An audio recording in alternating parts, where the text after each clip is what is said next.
আসসালামু আলাইকুম সুপ্রিয় শিক্ষার্থীরা, সবাইকে ন্যাকজেনের পক্ষ থেকে স্বাগত জানাচ্ছি। তোমাদের সাথে আছে আমি মোহাম্মদ ইয়ারিদুল মঞ্চাজাদ, বর্তমানে ঢাকা বিশ্ববিদ্যালয়ে অধ্যয়নরত। কি পড়বো আজকে? তো কি পড়বো সেটা নিশ্চয়ই তোমরা ইতিমধ্যে যারা আমাদের পেজে চোখ রাখো তারা ইতিমধ্যে অবগত হয়েছো যে আমরা আমাদের উচ্চ মাধ্যমিক হিসাব বিজ্ঞান প্রথম পত্রের যে তৃতীয় অধ্যায় ব্যাংক সমন্বয় বিবরণী, ওই অধ্যায়টা নিয়ে আলোচনা করব। তো ক্লাস শুরু করার আগে তোমাদের প্রতি একটা রিকোয়েস্ট থাকবে, সেটা হচ্ছে তোমরা ক্লাসটা তোমাদের টাইমলাইনে শেয়ার করে দাও, ফ্রেন্ডদেরকে একটু মেনশন করে দাও, যাতে করে তোমার যে ফ্রেন্ড গুলা একই কলেজে পড়াশোনা করতেছ সেই ফ্রেন্ড গুলা একই সাথে এইচএসসি তে একটা ভালো রেজাল্ট করতে পারো। তো আমি একটু ততক্ষণে শেয়ার করে দিচ্ছি, তোমরা দ্রুত ক্লাসে অ্যাড হয়ে যাও, পাশাপাশি ক্লাসটা নিজ নিজ টাইমলাইনে শেয়ার করে দাও। ভাইয়াও ততক্ষণ একটু শেয়ার করে দিচ্ছি দ্রুত। আমরা খুব শীঘ্রই ক্লাস শুরু করব। আমি জাস্ট 2 মিনিট সময় নিব, তোমরা একটু ক্লাসটা শেয়ার করে দাও আর ফ্রেন্ডদেরকে একটু মেনশন করে দিব সবাই।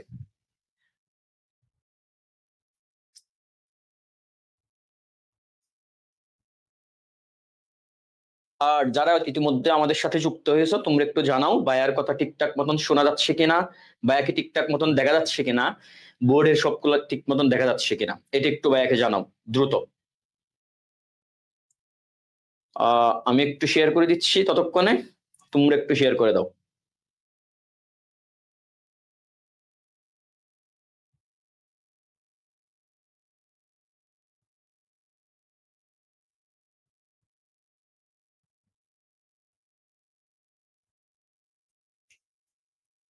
সবাই একটু দ্রুত দ্রুত যুক্ত হয়ে যাব।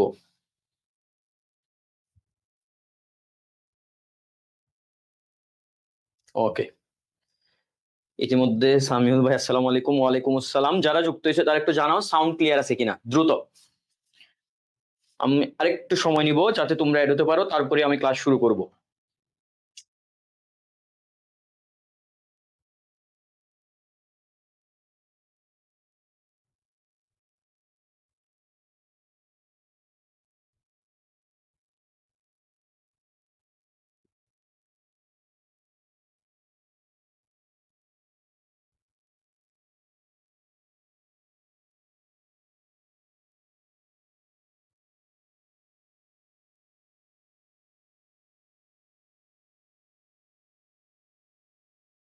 সবাই দ্রুত একটু ক্লাসটা নিজ নিজ টাইমলাইনে শেয়ার করে দাও। ক্লাস শুরু করবো। কি পড়বো আজকে? আজকে ব্যাংক সমন্বয় বিবরণী। এই ব্যাংক সমন্বয় বিবরণী তোমরা যারা ইতিমধ্যে অ্যাকাউন্টিং সাবজেক্টটা নিয়ে একটু পড়াশোনা করেছো হয়তো জানো যে একটু কঠিন, একটু কঠিন, তবে অসম্ভব কোনো কিছু না। ঠিক আছে, তো এই অধ্যায়টিকে বিগত সালগুলোতে যেহেতু শর্ট সিলেবাস ছিল, অনেক বই আমরা দেখছি যে 2টা সিজন ছিল, আস্তে দেখা গেছে। পাশাপাশি এই অধ্যায় থেকে এমসিকিউ থাকে। এটা ছাড়াও এডমিশন টেস্টে আমি যদি বলি ঢাকা বিশ্ববিদ্যালয় কিংবা গুচ্ছ যেখানে আমাদের হিসাব বিজ্ঞান সাবজেক্টটা আছে, ওইখানেও ঠিক প্রত্যেকটা বিশ্ববিদ্যালয়ে এই পার্টিকুলার একটা চ্যাপ্টার থেকে এমসিকিউ আসে। তো আশা করি তোমরা সবাই বুঝতে পারতেছো যে আসলে অধ্যায়টা কতটুকু গুরুত্বপূর্ণ। সবাই একটু দ্রুত এড়িয়ে যাব, ইতিমধ্যে অনেকেই আমাদের সাথে যুক্ত হয়েছে দেখা যাচ্ছে। সবাই একটু দ্রুত কমেন্ট করো যে ভাইয়ের কথা ঠিকঠাক বোঝা যাচ্ছে কিনা।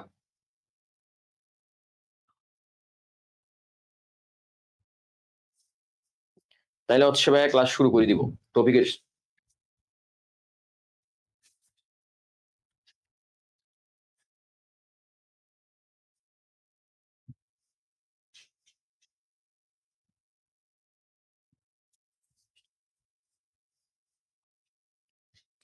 শিবলি আসসালামু আলাইকুম স্যার। ওয়ালাইকুম আসসালাম।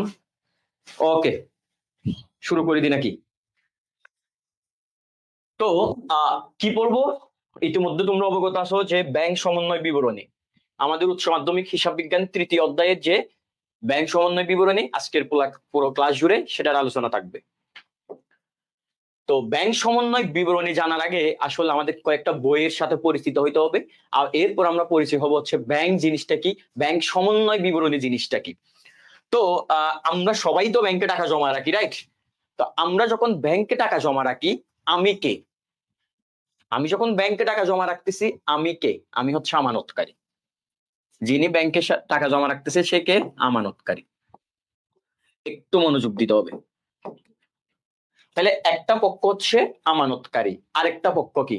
Obviously bank.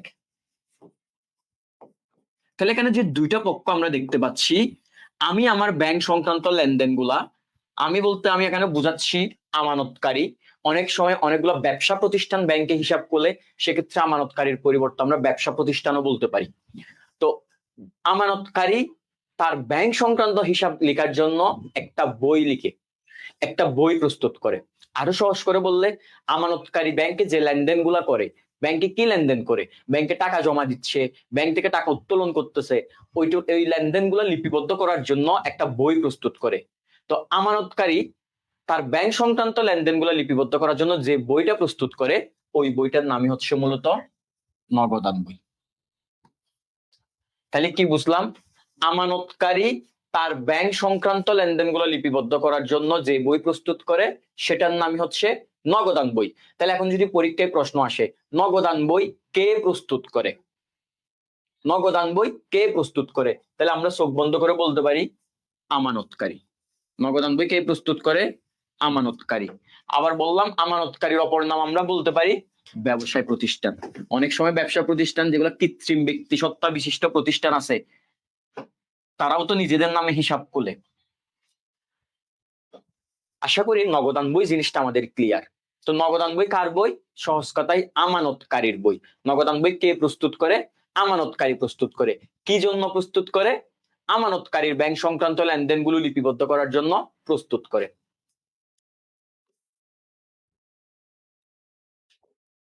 এরপরে আমরা দুটা পক্ষ দেখছিলাম, একটা হচ্ছে আমানতকারী, আরেকটা পক্ষ কি? ব্যাংক। এখন আমরা যে ব্যাংকে টাকা জমা দিচ্ছি, টাকা উত্তোলন করতেছি, অর্থাৎ আমানতকারীর যে ব্যাংক সংক্রান্ত লেনদেন, এগুলা নিশ্চয়ই ব্যাংকেরও হিসাব করার দরকার আছে, এগুলা নিশ্চয়ই ব্যাংকেরও হিসাব করার প্রয়োজন আছে। তো আমানতকারীর ব্যাংক সংক্রান্ত লেনদেন গুলা যে বইতে ব্যাংক লিপিবদ্ধ করে, মনোযোগ দিতে হবে, আমানতকারীর ব্যাংক সংক্রান্ত লেনদেন গুলা যে বইতে ব্যাংক লিপিবদ্ধ করে, ওই বইটার নামই হচ্ছে পাস বই। এই পাস বইয়ের অপর নাম হচ্ছে ব্যাংক বিবরণী। তাহলে ব্যাংক বিবরণী যে কথা, পাস বই একই কথা। তাহলে পাস বই কে প্রস্তুত করে? একটু আগে বললাম যে আমানতকারীর ব্যাংক সংক্রান্ত লেনদেন লিপিবদ্ধ করার জন্য ব্যাংক যে বই প্রস্তুত করে, তাহলে কে প্রস্তুত করে? ব্যাংক। ওই বইটার নামই হচ্ছে ব্যাংক বিবরণী বা পাস বই। এতটুকু ক্লিয়ার কিনা একটু কমেন্টে জানো। ফারহান নাহি, আসসালামু আলাইকুম। সবাইকে ওয়ালাইকুম আসসালাম। এতটুকু ক্লিয়ার কিনা সবাই একটু জানাও, দ্রুত দ্রুত। এই যে নগদান বই আর পাস বই কোনটা কার বই, এতটুকু ক্লিয়ার কিনা বায়াক একটু জানান সবাই দ্রুত।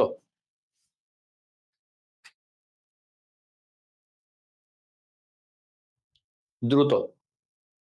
এই যে নগদান বই আর পাস বই ক্লিয়ার কিনা, কোনটা কে প্রস্তুত করে? এখান থেকে কিন্তু এমসিকিউ আসবে এগুলা, দ্যাটস ওয়াই বলা। দ্রুত বলেন। জি স্যার, ক্লিয়ার, ওকে। এরপর আসেন, তাহলে আমরা দুইটা জিনিস শিখলাম এতক্ষণ পর্যন্ত। আমানতকারী কি বই, কোন বই প্রস্তুত করে? নগদান বই। ব্যাংক কোন বই প্রস্তুত করে? পাস বই। পাস বইয়ের অপর নাম ব্যাংক বিবরণী।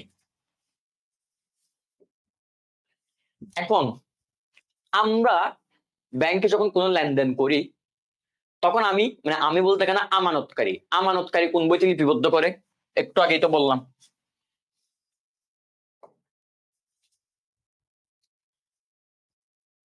আমানতকারী কি করে?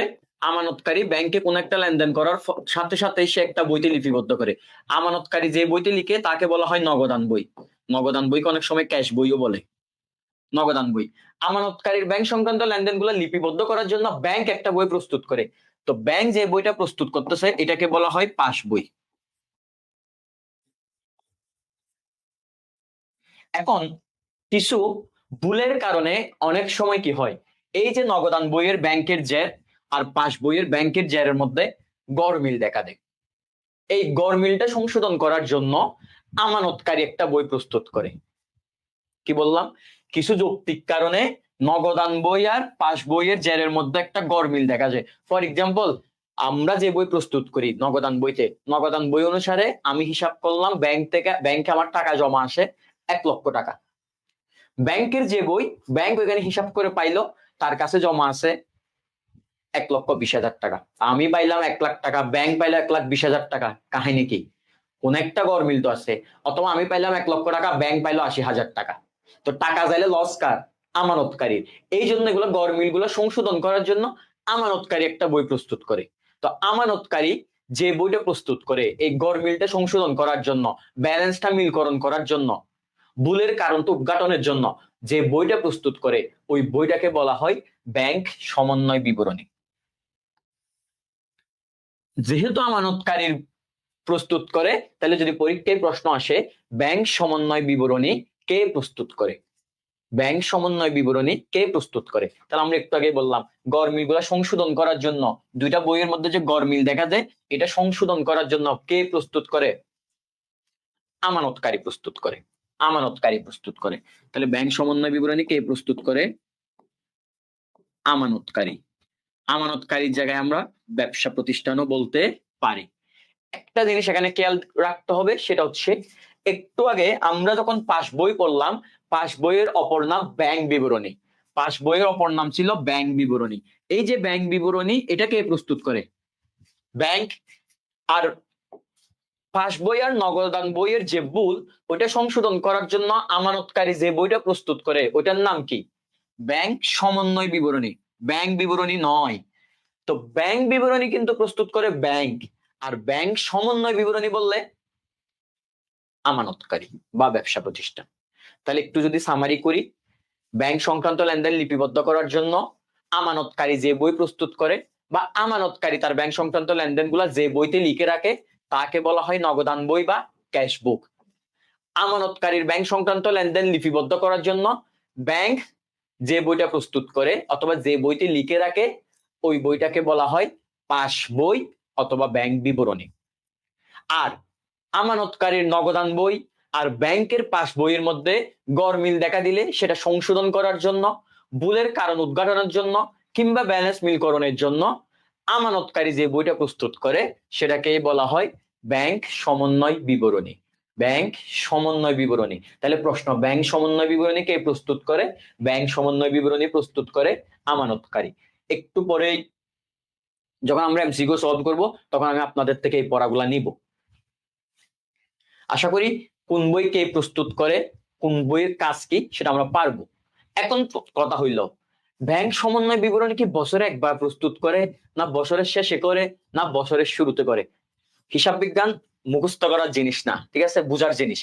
তো এখানে আমি একটা জিনিস বলে দিলাম, এটা হবে না, হিসাব বিজ্ঞান নিজস্ব পদ্ধতিতে চলে। তো এই যে ব্যাংক সমন্বয় বিবরণী আমরা যদি চিন্তা করি, আপনি আপনার ব্যাংক অ্যাকাউন্টে গিয়ে কয় টাকা আছে এটা যে কোনো মুহূর্তে জানতে পারেন। যখনই গরমিল দেখা দিবে আপনি তখনই ব্যাংক আপনার জ্যাটটা সংশোধন করতেই পারেন। তার মানে কি, একটা নির্দিষ্ট তারিখে প্রস্তুত করা যায়, নট নেসেসারি যে সেটা মাসের শেষে হইতে হবে, নট নেসেসারি সেটা একটা হিসাবকাল শেষে হইতে হবে, এমন কোনো কথা নাই। একটা নির্দিষ্ট তারিখে আপনি কি করতে পারবেন? ব্যাংক সমন্বয় বিবরণীটা প্রস্তুত করতে পারবেন, যখনই নগদান বই আর পাস বইয়ের মধ্যে গড়মিল দেখা দিবে। তাহলে আমরা বলতে পারি ব্যাংক সমন্বয় বিবরণী প্রস্তুত করা হয় একটা নির্দিষ্ট তারিখের জন্য, ব্যাংক সমন্বয় বিবরণী প্রস্তুত করা হয় একটা নির্দিষ্ট তারিখের জন্য, নির্দিষ্ট তারিখে।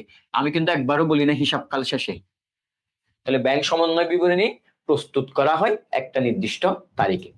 তাহলে আমরা আশা করি যে বইগুলা পাইলাম, বইগুলা চিনছি, এগুলা কে প্রস্তুত করে চিনছি, এবং এগুলোর উদ্দেশ্য কি সেটাও জানছি। তাহলে ওই যে ব্যাংক সমন্বয় বিবরণী এটি প্রস্তুত করে আমানতকারী বা ব্যবসা প্রতিষ্ঠান। একটু মনে রাখতে হবে, ব্যাংক সমন্বয় বিবরণী বললে আমানতকারী প্রস্তুত করে, আর ব্যাংক বিবরণী বললে ব্যাংক প্রস্তুত করে, কারণ ব্যাংক বিবরণীর অপর নামই পাস বই, আর পাস বই হচ্ছে ব্যাংক আমানতকারীর লেনদেন গুলা যে বইতে লিখে রাখে, সহজ কনসেপ্ট।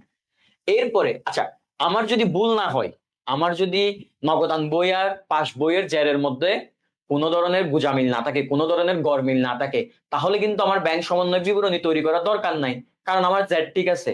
তো জেড যেহেতু ঠিক আছে, প্রস্তুত করার যেহেতু দরকার নাই, এই জন্য বলা হয় এটি প্রস্তুত করা বাধ্যতামূলক নয়। আর কিছু টেকনিক আছে নীতিমালা মনে রাখার জন্য।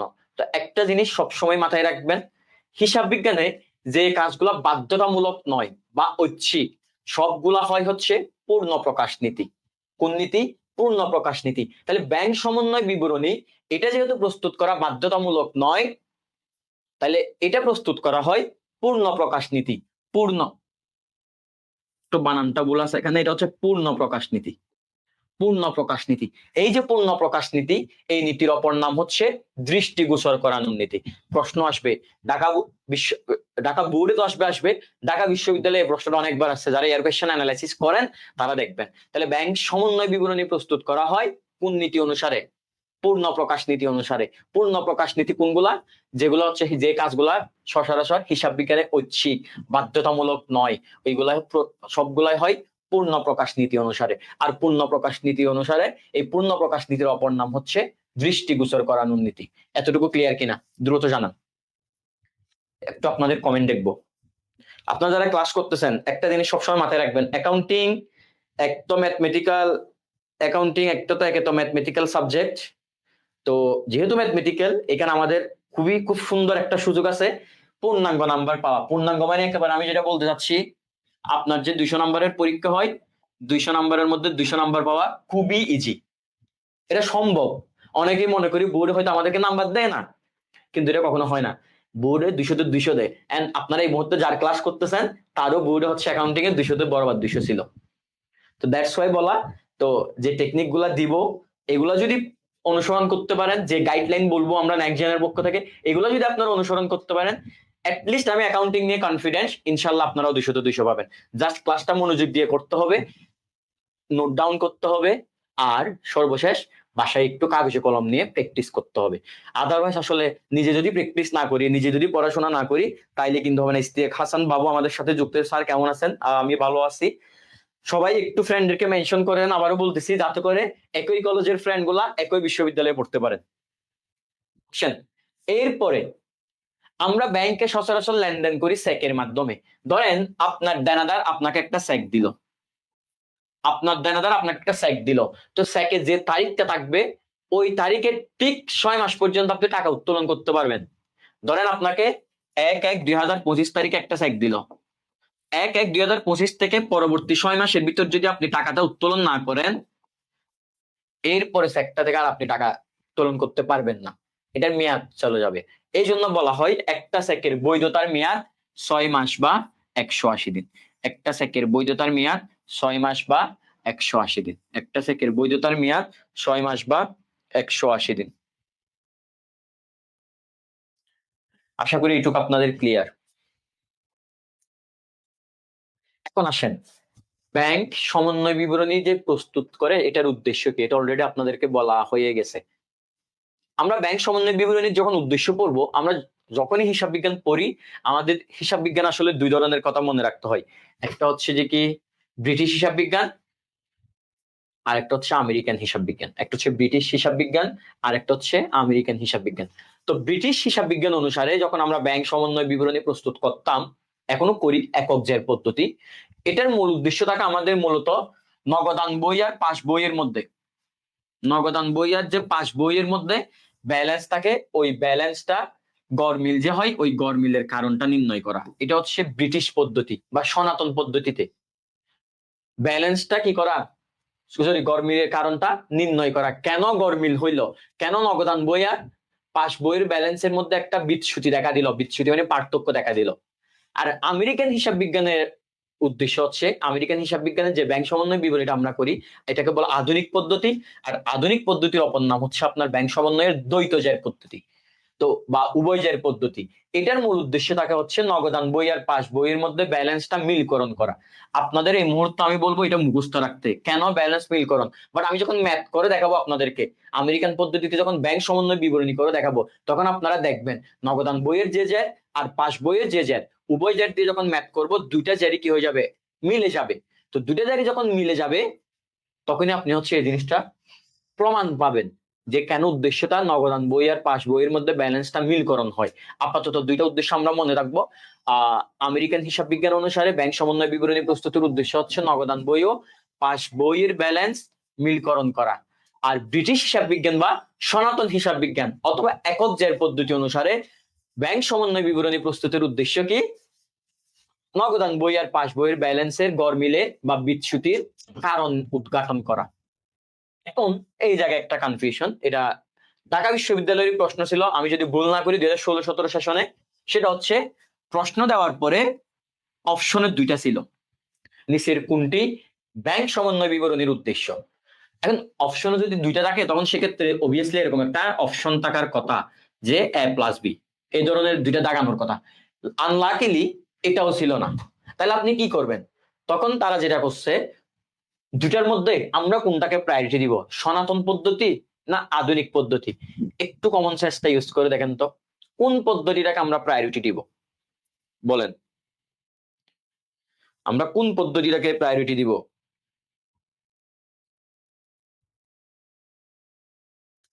অবভিয়াসলি আধুনিক পদ্ধতি। তো যখন দুইটাই অপশনে থাকবে, আমার থেকে যে কোনো একটাকে চুজ করতে হবে বা যে কোনো একটা দাগাইতে হবে।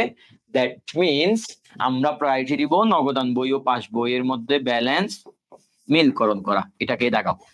কথা বুঝছি? পারা যাবে? আপনারা এখনো কিন্তু কিফটামি করতেছেন, ফ্রেন্ডদেরকে মেনশন দেন নাই। এখানে ক্লাসে প্রায় 17-18 জন জয়েন আছেন, ইতিমধ্যে লাইভে দেখতেছেন। আপনারা কেন ফ্রেন্ডদেরকে মেনশন দেন একটু আমার কমেন্টে জানান তো। একটু ফ্রেন্ডদেরকে মেনশন করে দেন।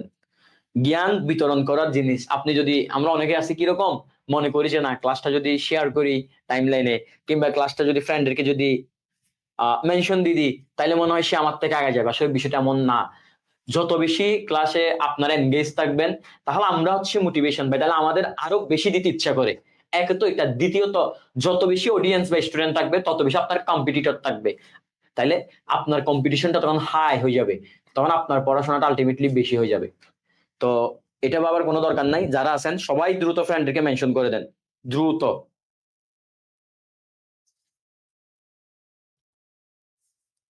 আচ্ছা, ওকে, আসেন পরবর্তীতে যাই। এখান থেকেই কিন্তু আমাদের সৃজনশীলের ম্যাথ শুরু। এখান থেকে আবার এমসিকিউ আসতে পারে, বলা যায় না। তো নগদান বইয়ের জ্যার আর পাস বইয়ের জ্যার একটু ঠান্ডা মাথায় চিন্তা করবেন, তাইলে জিনিসগুলো বোঝা ইজি। অনেকে এগুলো মুখস্থ করে, সাবধান, মুখস্থ করার জিনিস না অ্যাকাউন্টিং। বারবার বলতেছি, মুখস্থ করার জিনিস না অ্যাকাউন্টিং, মুখস্থ করার জিনিস না। দেখেন, নগদান বই মানে কার বই? ধরেন এটা হচ্ছে নগদান বই। নগদান বই মানে হচ্ছে আমানত, আমানতকারীর বই। আরেকটা বইয়ের নাম কি ছিল? পাস বই, যেটা ব্যাংক প্রস্তুত করে। এই দুইটার বিভিন্ন জের আছে, এখন আমরা জেরগুলো একটু দেখবো। এখন আপনি নগদান বই অনুসারে কি বের করলেন? নগদান বই অনুসারে ব্যাংক জমা বের করলেন। নগদান বই অনুসারে ব্যাংক জমা। ঠান্ডা মাথায় চিন্তা করেন, আমানতকারীর বই, আমানতকারী হিসাব করে পাইলো তার ব্যাংকে জমা আছে এত টাকা, সেটা হতে পারে 1 লক্ষ টাকা, 2 লক্ষ টাকা। তো আপনার বই অনুসারে আপনার ব্যাংক অ্যাকাউন্টে যদি টাকা থাকে, এটা আপনার জন্য সম্পদ না? অবশ্যই সম্পদ। তো নগদান বই আপনার বই, আপনার বই অনুসারে আপনার ব্যাংক অ্যাকাউন্টে টাকা জমা আছে, তাহলে এটা আপনার জন্য কি? সম্পদ। তাহলে আমরা যখনই দেখব নগদান বই অনুসারে ব্যাংক জমা, এটা আমাদের জন্য কি? নগদান বই অনুসারে, অবশ্যই নগদান বই অনুসারে ব্যাংক জমা, এটা আমাদের জন্য সম্পদ। আর সম্পদ কোন জের প্রকাশ করে? সম্পদ সবসময় ডেবিট জের প্রকাশ করে।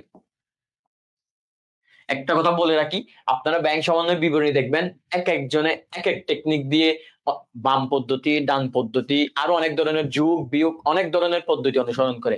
বাট আমি যে পদ্ধতিটা শিখাবো সেটা হচ্ছে আমাদের সব থেকে ইজি পদ্ধতি। ইজি পদ্ধতি কেন?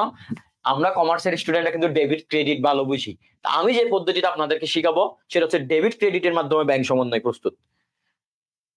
ডেবিট ক্রেডিটের মাধ্যমে কিভাবে ব্যাংক সমন্বয় প্রস্তুত করতে হয় ওই জিনিসটা আমি আপনাকে শিখাবো এখন। তো দেখেন, আপনার নগদান বই অনুসারে আপনার ব্যাংকে জমা ছিল। তো নগদান বই মানে আমানতকারীর বই, আমানতকারীর বই অনুসারে ব্যাংকে জমা মানে আমানতকারী মানে আপনি সবসময় চিন্তা করবেন আপনার কথা। তো আপনার বই যদি, আপনার অ্যাকাউন্টে যদি সেই অনুসারে ব্যাংকে টাকা জমা থাকে, সেটা অবশ্যই আপনার জন্য সম্পদ, অ্যাসেট, চলতি সম্পদ। আরো স্পেসিফিক ভাবে যদি বলি, চলতি সম্পদ।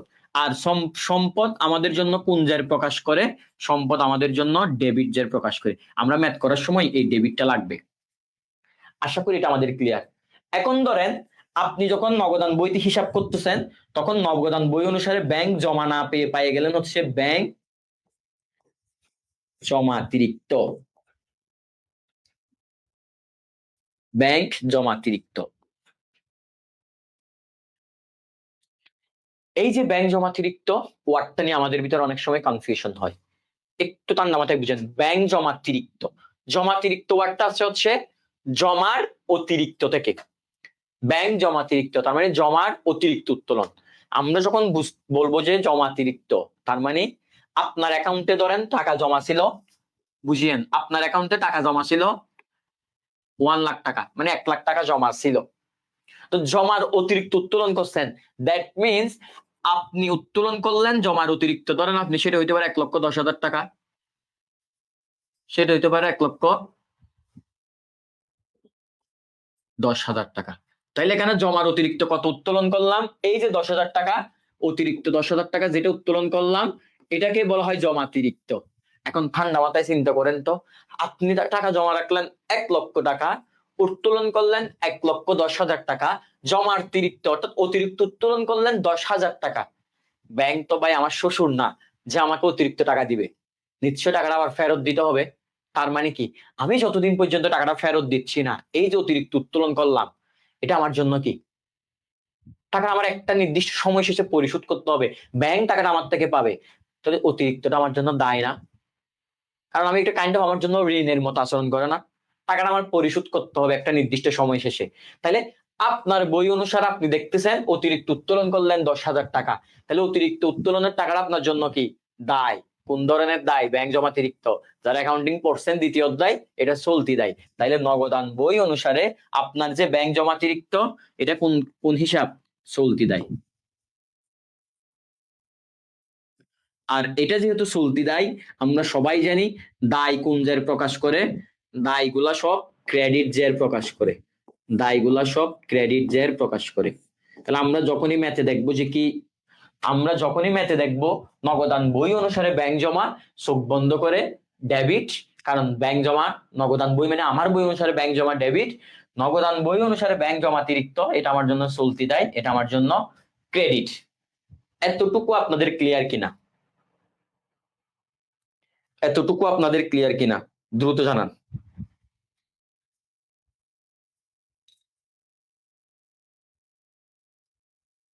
এতটুকু ক্লিয়ার কিনা দ্রুত জানান।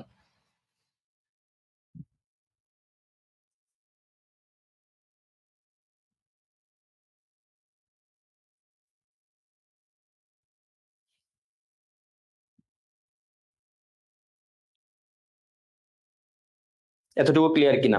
ওকে, এখন আমরা যেটা দেখছি সেটা কি ছিল মূলত? আমরা যে জের গুলা দেখলাম এগুলা কোন বই অনুসারে? নগদান বই অনুসারে। তাহলে আমাদের আরেকটা বই বাকি আছে, কোন বই? পাস বই। তো আমরা এবার পাস বইয়ের দিকে যাই।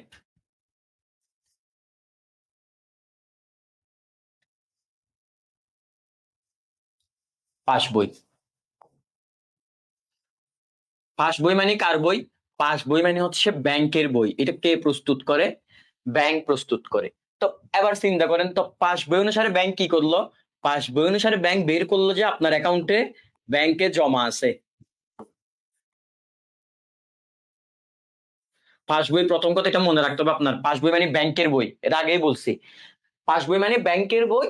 পাস বই অনুসারে বের করলো আপনার অ্যাকাউন্টে টাকা জমা আছে, হতে পারে সেটা ধরেন 1 লক্ষ টাকা, আপনার অ্যাকাউন্টে 1 লক্ষ টাকা জমা আছে। চিন্তা করে দেখেন এটা ব্যাংকের জন্য কি, আপনার অ্যাকাউন্টে 1 লাখ টাকা বা 1 লাখ টাকা জমা আছে মানে ব্যাংকের দৃষ্টিকোণ থেকে এই টাকাটা দায়। কেন দায়? কারণ একটা নির্দিষ্ট সময় শেষে আপনার টাকাটা আপনাকে পরিশোধ করে দিতে হবে, তার মানে আপনার প্রতি ব্যাংক দায়বদ্ধ। তার মানে পাস বই অনুসারে ব্যাংক জমা, তার মানে আপনার যে টাকাটা ব্যাংকে জমা আছে সেটা, পাস বই মানে কার দৃষ্টিকোণ?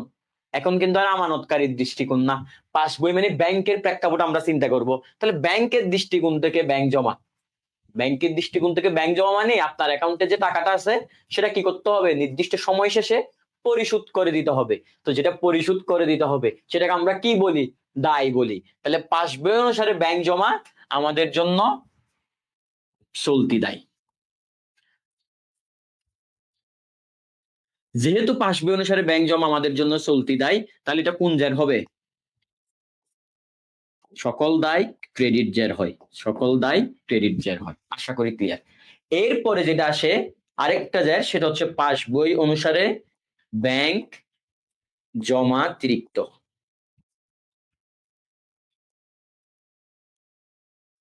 পাস বই অনুসারে ব্যাংক জমাতিরিক্ত। ওই যে আগের কাহিনী, 1,00,000 টাকা আপনি উত্তোলন করছেন 1,10,000 টাকা, তাহলে কত বেশি উত্তোলন করছি? 10,000 টাকা। এখন চিন্তা করেন তো, আপনি যখন অতিরিক্ত উত্তোলন করছিলেন, এটা আপনার জন্য দায়ী ছিল আপনার দৃষ্টিকোণ থেকে, আপনার দৃষ্টিকোণ মানে আমানতকারীর দৃষ্টিকোণ থেকে, অর্থাৎ নগদান বইয়ের দৃষ্টিকোণ থেকে, রাইট?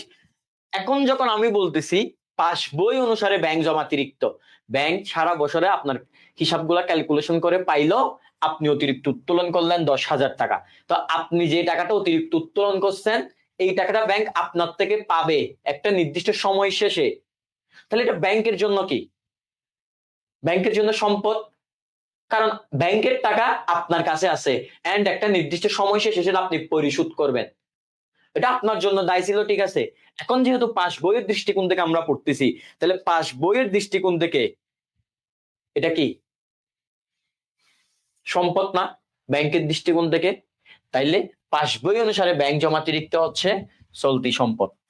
পাস বই অনুসারে ব্যাংক জমাতিরিক্ত হচ্ছে চলতি সম্পদ। আর আমরা জানি সম্পদ কোন জের প্রকাশ করে? সম্পদ আমাদের জন্য ডেবিট জের প্রকাশ করে।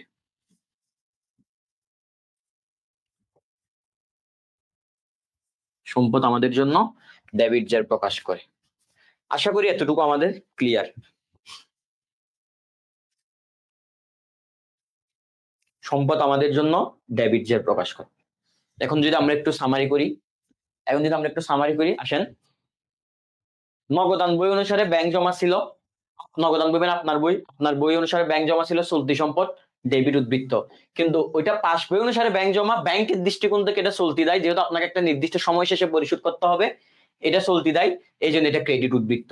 একইভাবে আপনার নগদান বই অনুসারে ব্যাংক জমাতিরিক্ত মানে আপনার দৃষ্টিকোণ থেকে আপনি অতিরিক্ত উত্তোলন করলেন, যে টাকাটা একটা নির্দিষ্ট সময় শেষে আপনার থেকে পরিশোধ করে দিতে হবে। তো যে টাকাটা একটা নির্দিষ্ট সময় শেষে আপনার থেকে পরিশোধ করে দিতে হবে, সেটা আপনার জন্য চলতি দায়, কোন জের? সকল দায় ক্রেডিট উদ্বৃত্ত। একইভাবে পাস বই অনুসারে ব্যাংক জমাতিরিক্ত, ব্যাংকের দৃষ্টিকোণ থেকে অতিরিক্ত টাকাটা ব্যাংক আপনার থেকে পাবে একটা নির্দিষ্ট সময় শেষে, তার মানে এটা সম্পদের মতো আচরণ করতেছে। কোন সম্পদ? চলতি সম্পদ। আর সকল সম্পদ কোন জের? ডেবিট জের। আশা করি এগুলো আমরা পারবো। এখন এখানে সেম জাস্ট জেরগুলোর মধ্যে এই কাহিনীগুলাই বলা আছে। নগদান বই অনুসারে ব্যাংক জমা, চলতি সম্পদ ডেবিট জের। নগদান বই অনুসারে ব্যাংক জমাতিরিক্ত, চলতি দায় ক্রেডিট জের, ঠিক আছে। আবার পাস বই অনুসারে ব্যাংক জমা, চলতি দায় ক্রেডিট জের। একইভাবে পাস বই অনুসারে ব্যাংক জমাতিরিক্ত, চলতি সম্পদ ডেবিট জের। এখন আপনি যদি এভাবে মুখস্থ করা শিখেন, তাহলে পরীক্ষার হলে গিয়ে আপনার কনফিউশন হবে, আচ্ছা এটা ডেবিট না এটা ক্রেডিট। তাই আপনার যেটা চিন্তা করতে হবে, এই কাহিনীগুলো চিন্তা করতে হবে। তখন নগদান বই অনুসারে যেভাবে বললাম এইভাবে চিন্তা করবেন, তাইলে দেখবেন আপনি কনফিডেন্টলি উত্তর করতে পারবেন, আদারওয়াইজ পারবেন না। এই যে জেরগুলো আপনাদের ক্লিয়ার কিনা? যারা ক্লাসে আছেন একটু রেসপন্স করেন, আপনারা একেবারে রেসপন্স করতেছেন না। যারা আছেন দ্রুত জানান।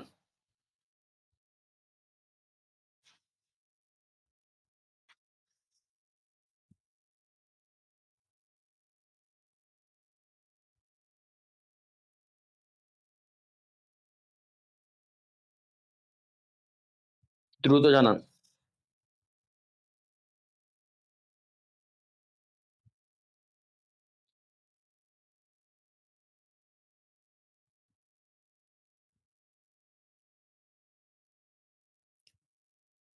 এতটুকু ক্লিয়ার কিনা দ্রুত জানান। ফারহান নাহি ক্লিয়ার, ওকে। বাকিরা একটু রেসপন্স করেন দেখি।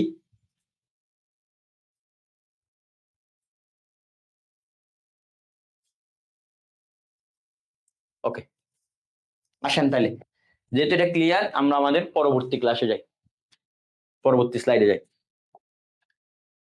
এখন আমরা জেরগুলা, এই যে 60টা জের, এখান থেকে যদি একক জের আছে পরীক্ষায় অবশ্যই একটা জের দেওয়া থাকবে, যে কোনো একটা। আর যদি একাধিক দেওয়া থাকে পরীক্ষার হলে দেখবেন তখন আপনাকে 2টা জের দেওয়া থাকবে। তার মানে এই 60টা জের থেকে হুবহু একটা অথবা 2টা জের আপনি মাস্ট পাবেন। 60টা জের থেকে হুবহু একটা বা 2টা জের মাস্ট থাকবে। পরীক্ষার হলে একদম প্রশ্ন এগুলাই থাকবে। নগদান বই অনুসারে ব্যাংক জমা, পাস বই অনুসারে ব্যাংক জমা, নগদান বই অনুসারে ব্যাংক জমাতিরিক্ত, পাস বই অনুসারে ব্যাংক জমাতিরিক্ত, এই সাইটটা থেকে যে কোনো একটা থাকবে। গেল। এরপর এখন যেটা শিখবো সেটা হচ্ছে ব্যাংক সমন্বয় বিবরণীতে ঠিক কোন ভুলগুলার কারণে নগদান বই আর পাস বইয়ের মধ্যে ব্যালেন্সের গরমিল দেখা দেয়, মানে বিচ্যুতি দেখা দেয়, সমস্যা যেটা হয় ব্যালেন্সের মধ্যে যে পার্থক্য দেখা দেয়, এটা ঠিক কোন কারণে দেখা দেয়। এখানে কিছু নগদান বইয়ের ভুল থাকে, কিছু পাস বইয়ের ভুল থাকে। কিছু নগদান বইয়ে হয়তো কিছু জিনিস ভুল করে, কিছু জিনিস পাস বইয়ে ভুল করে। এখন আমরা একটা মানে কোন কোন বইয়ে কি কি ভুল হয় ভুলগুলা দেখবো, প্লাস ভুলগুলা কিভাবে কারেকশন করতে হবে ওই জিনিসটা দেখবো। তাহলে আসেন, নগদান বই আর পাস বইয়ের মধ্যে গরমিলের প্রধান 4টা ভুল। প্রথম কথা হচ্ছে নগদান বইয়ের যে ভুল, এগুলো হচ্ছে আমানতকারীর ভুল।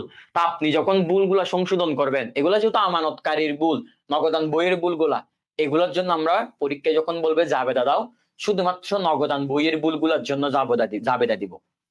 পাস বইয়ের ভুলের জন্য আমরা জাবেদা দিব না। পাস বইয়ের ভুলের জন্য ব্যাংক তার বইতে জাবেদা দিবে।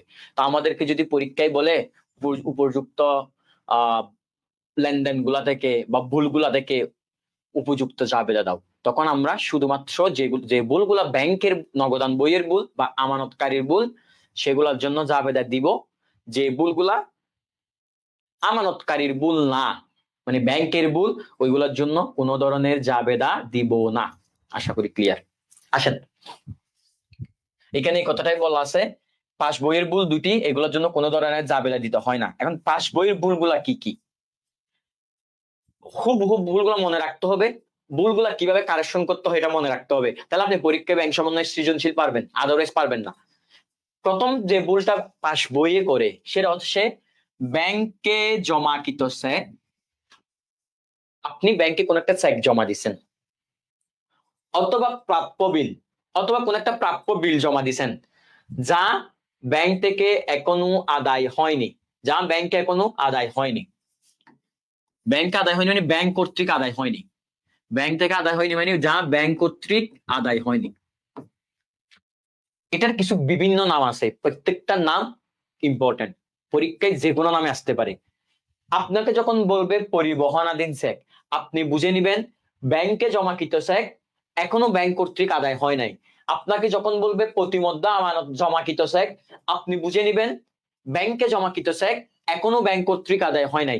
আপনাকে যখন বলবে ট্রানজিট চেক অথবা বহন পথে জমাকৃত চেক, আপনি মনে রাখবেন ব্যাংকে জমাকৃত চেক এখনো ব্যাংক কর্তৃক আদায় হয় নাই। এখন কিন্তু একটু বুঝতে হবে, চেকটা কে জমা দিছে? আমি জমা দিছি।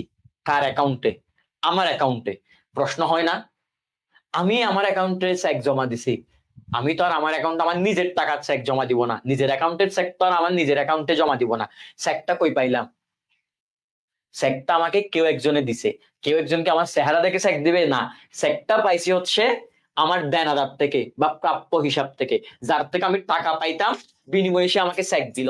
এই চেকটা আমি ব্যাংকে জমা দিছি, কিন্তু ব্যাংক এখনো টাকাটা কি করে নাই? আদায় করে নাই, লিপিবদ্ধ করে নাই। আমি যখনই চেক জমা দিছি, আমি কে? আমানতকারী। আমি আমার বইতে লিখছি না? অবশ্যই লিখছি। তা আমাদের হিসাব বিজ্ঞানে কোনো কিছু লিখা মানে কি? মূলত জাবেদা দেওয়া।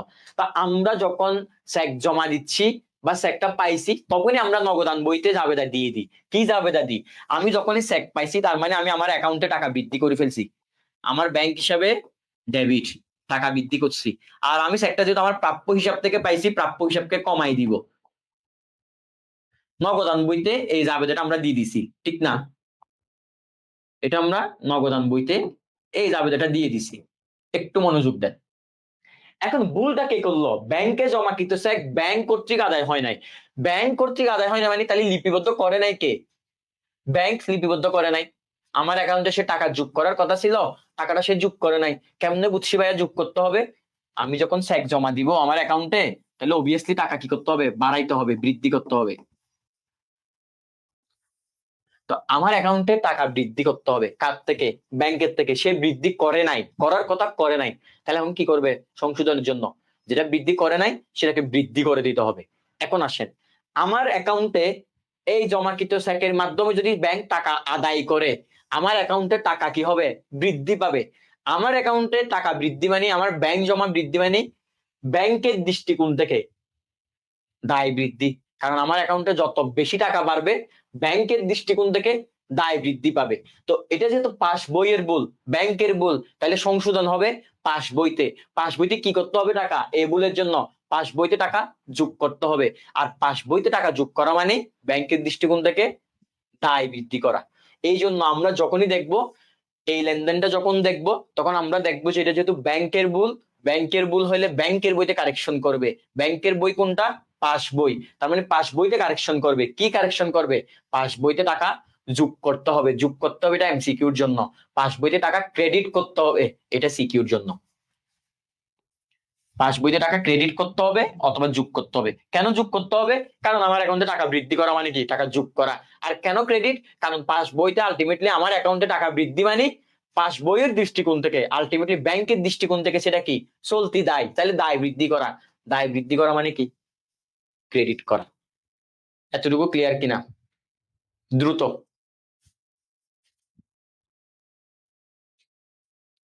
এতটুকু ক্লিয়ার কিনা দ্রুত জানান। অনন্যা ইসরাত, আসসালামু আলাইকুম। ওয়ালাইকুম আসসালাম। অনেকক্ষণ পরে আপনি স্যার ক্লাসে জয়েন দিছেন। আই ডোন্ট নো আপনি বুঝতে পারবেন কিনা, তবে আশা করি বুঝতে পারবেন, কারণ সবেমাত্র ভুলগুলা নিয়ে আলোচনা শুরু করছি ব্যাংকের। একটু মনোযোগী হলে বুঝতে পারবেন। দেখি বাকিরা জানান বুঝছেন কিনা এতটুকু। ক্লিয়ার? ওকে ওকে, আশা করি এতটুকু সবার ক্লিয়ার। আসেন তাইলে, এটা কোন বইতে সংশোধন করতে হবে? ব্যাংকের ভুল ব্যাংকের বইতে। যে বইতে ভুল হবে সেই বইতেই কারেকশন হবে। আর এটা যেহেতু ব্যাংকের ভুল, এই ভুলের জন্য তো আমি কি দিব না? জাবেদা দিব না। তাইলে এই যে আমি যখন চেক জমা দিছি নগদান বইতে ব্যাংক হিসাব কি করছিলাম? ডেবিট করি।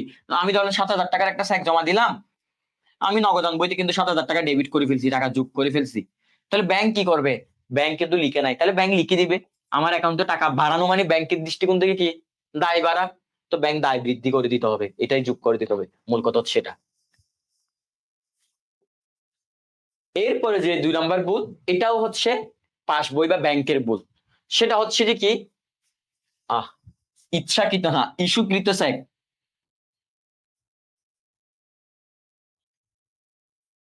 ইস্যুকৃত চেক যা এখনো পরিশোধিত হয় নাই, এটার অপর নাম অপরিশোধিত চেক। আরো যদি বলি বকেয়া চেক, আরো যদি বলি আউটস্ট্যান্ডিং চেক। সবগুলো নাম কি ইম্পর্টেন্ট? হ্যাঁ, সবগুলো নামই ইম্পর্টেন্ট। সবগুলো নাম কি মনে রাখতে হবে? হ্যাঁ, সবগুলো নামই মনে রাখতে হবে। প্রত্যেকটা নামে পরীক্ষায় এই লেনদেন গুলো আসবে। তো আপনি যদি ধরেন আপনি পরে গেলেন ইস্যুকৃত চেক যা এখনো পরিশোধিত হয় নাই, কিন্তু আপনি পরীক্ষায় দিয়ে দিল বকেয়া চেক দিয়ে, তা আপনি তো বকেয়া চেক জিনিসটা বুঝবেন না। এখন যখন আপনি সবগুলো পরে যাবেন তখনই বুঝে যাবেন বকেয়া চেক মানে হচ্ছে ইস্যুকৃত চেক যেটা এখনো ব্যাংক কর্তৃক কি হয়নি? পরিশোধিত হয়নি। ইস্যুকৃত চেক যা এখনো ব্যাংক কর্তৃক পরিশোধিত হয়নি। এখন আসেন এটা কিভাবে কারেকশন করব। First of all, check issue করছেন আপনি, তাহলে এটা কার অ্যাকাউন্টে চেক হবে? আপনি চেক ইস্যু করছেন, তার মানে আপনি আপনার অ্যাকাউন্টে চেক ইস্যু করবেন। আপনি আরেকজনের চেক দিতে পারবেন না। তা আপনি যেহেতু চেক ইস্যু করছেন, চেক ইস্যু করা মানে কি? আমার অ্যাকাউন্টে টাকা বাড়বে না কমবে? ঠান্ডা মাথায় চিন্তা করেন তো। আমি কাউকে চেক দিয়ে দিছি, তার মানে আমার অ্যাকাউন্টে টাকা কমে যাবে। প্রশ্ন হতে পারে চেক কাকে দিব? নিশ্চয়ই কেউ একজন আমার থেকে টাকা পায়। কেউ একজন যখন যে আমার থেকে টাকা পায় তাকে আমরা কি বলি? পাওনাদার বলি বা প্রদেয় হিসাব বলি, রাইট? তো কেউ একজন আমি টাকা পাই, তাকে আমি চেকটা দিয়ে দিলাম। আমি যখনই চেক দিয়ে দিছি তখনই আমি আমার বইতে লেনদেনটা অবশ্যই লিখবো। সাথে সাথে কি লিখবো? আমি যখন চেক দিয়ে দিছি তার মানে কি আমার যে পাওনাদার ছিল সে কমবে। পাওনাদার কমা মানে কি? ডেবিট না? তাহলে প্রদেয় হিসাবকে কমাই দিব বা পাওনাদার হিসাবকে কমাই দিব, ডেবিট করে দিব। একইভাবে আমি চেক দেওয়াতে টাকাটা কোত্থেকে গেল? আমার ব্যাংক অ্যাকাউন্ট থেকে গেল। আমি নগদান বইতে লিখতেছি এগুলা, কিন্তু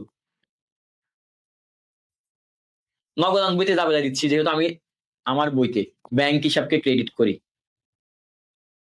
আমরা ব্যাংক সমন্বয় করতেছি, এই জন্য ব্যাংক হিসাব নিয়ে চিন্তা করবো শুধু। তাহলে দেখেন, ইস্যুকৃত চেক যা এখনো পরিশোধিত হয়নি, এটা এটা হইতে পারে। অথবা আপনি যাকে দিচ্ছেন সে এখনো উপস্থাপন করে নাই, অনুপস্থাপিত চেক, অপরিশোধিত চেক। কে পরিশোধ করে নাই? ব্যাংক করে নাই। পাওনাদার যদি ব্যাংক উপস্থাপন না করে, তাহলে টাকাটা কে পরিশোধ করে নাই? ব্যাংকে করে নাই। ভুল টাকা ব্যাংকের। যেহেতু ব্যাংকের ভুল, কোন বইতে সংশোধন হবে? ব্যাংকের বইতে সংশোধন হবে। আর ব্যাংকের বইয়ের নাম কি? পাস বই। তাহলে এটা সংশোধন করতে হবে কোন বইতে? পাস বইতে। এখন আসেন, বুঝতে হবে। দেখেন, তাহলে আমি ধরেন 7,000 টাকার একটা শেয়ার ইস্যু করলাম, তাহলে আমি আমার অ্যাকাউন্টে টাকা কমাইতে হবে। নগদান বইতে কিন্তু ঠিকই 7,000 টাকা কমাই ফেলছি সাথে সাথে। কমাই নাই কোথায়? ব্যাংকের বইতে, পাস বইতে। চিন্তা করেন তো, আপনার চেকের মাধ্যমে যদি ব্যাংক টাকা পরিশোধ করে দেয়, আপনার অ্যাকাউন্টে টাকা কি বৃদ্ধি পাবে না কমবে? আপনার অ্যাকাউন্ট থেকে যদি আপনার পাওনাদার যখন চেকটা জমা দিবে, তাকে অবশ্যই টাকাটা পরিশোধ করে দিবে। তো টাকাটা যখনই পরিশোধ করে দিবে, আপনার অ্যাকাউন্টে কি টাকা বৃদ্ধি পাবে না কমবে? অবভিয়াসলি টাকা কমবে। তো আপনার অ্যাকাউন্টে যখন টাকা কমে, ব্যাংকের দৃষ্টিকোণ থেকে টাকা কমানো মানে কি? আপনার অ্যাকাউন্টের টাকাটা ব্যাংকের জন্য দায়ী ছিল। তো আপনার অ্যাকাউন্ট থেকে যখন টাকা কমাইতে হচ্ছে, তার মানে ব্যাংকের দৃষ্টিকোণ থেকে দায়ীকে কমাইতে হচ্ছে, ঠিক কিনা? তো ব্যাংক কি করবে? চেক যখন ইস্যু করছেন আপনি, আপনার অ্যাকাউন্ট চেকটা যখন ব্যাংক উপস্থাপন করবে, ব্যাংক কি করবে? আপনার অ্যাকাউন্ট থেকে টাকাটা পরিশোধ করবে। আপনার অ্যাকাউন্ট থেকে টাকাটা কমাইতে হবে। আপনার অ্যাকাউন্ট থেকে টাকা কমানো মানে ব্যাংকের দৃষ্টিকোণ থেকে কি কমানো? দায় কমা। ধরেন, যদি না বুঝেন আরো ভালো করে মনোযোগ দেন, আপনার অ্যাকাউন্টে 1 লক্ষ টাকা ছিল, তার মানে এটা ব্যাংকের দৃষ্টিকোণ থেকে 1 লক্ষ টাকা পুরাটা ব্যাংকের জন্য দায়ী ছিল। ধরেন আপনি পাওনাদারকে 20,000 টাকা পরিশোধ করতে বললেন, তো ব্যাংক যদি 20,000 টাকা পরিশোধ করে, তার মানে ব্যাংকের দায়টা কমে 80,000 টাকায় চলে আসতে হবে। তাহলে চলে আসবে অটোমেটিক্যালি। তো এই যে 20,000 টাকার দায় ব্যাংক কমাবে, দায় কমাইলে কি হয়? দায় যদি বৃদ্ধি পায় ক্রেডিট হয়, দায় কমলে কি হয়? ডেবিট হয়। তাহলে এই যে চেকটা যদি পরিশোধ করতে হয়, তাহলে দায় কমবে ব্যাংকের দৃষ্টিকোণ থেকে। তো দায় কমলে ডেবিট, তাহলে ব্যাংক সমন্বয় বিবরণীতে টাকাটা কি হবে? পাস বইতে ডেবিট করতে হবে। আবার চিন্তা করেন তো, আপনার অ্যাকাউন্টে টাকা কি যোগ হবে না বিয়োগ হবে? ঠান্ডা মাথায় বলেন। আপনার পাওনাদারকে যদি ব্যাংক টাকাটা পরিশোধ করে দেয়, অবশ্যই আপনার অ্যাকাউন্টে টাকা কি হবে? কমাইতে হবে, বিয়োগ করতে হবে, হ্রাস করতে হবে। তাহলে আমরা মনে রাখবো, পাস বইতে বকেয়া চেক কি করতে হয়? ডেবিট করতে হয়, অথবা পাস বই থেকে টাকা কি করতে হয়? বিয়োগ করতে হয়। ব্যাংক সমন্বয় বিবরণী প্রস্তুতের সময় পাস বই, এটার অপর নাম, ব্যাংক বিবরণী থেকে বিয়োগ করতে হয় অথবা ডেবিট করতে হয়। এটাও ব্যাংকের ভুল ছিল। তাহলে এই যে, অর্থাৎ ব্যাংকের ভুল মানে আমি বারবার বলতেছি পাস বইয়ের ভুল। তো এই যে দুইটা ভুল পাইলাম, এই দুইটা ব্যাংকের ভুল, এবং এই দুইটা ভুলের জন্য আমরা কখনো জাবেদা দিব না, কারণ এটা তো আমাদের ভুল না। এটাই যেহেতু আমাদের ভুল না, এই দুইটা ভুলের জন্য আমরা জাবেদাও দেওয়ার প্রশ্নই ওঠে না। ক্লিয়ার কিনা? ক্লিয়ার কিনা? একটু জানান তো দ্রুত, ক্লিয়ার কিনা?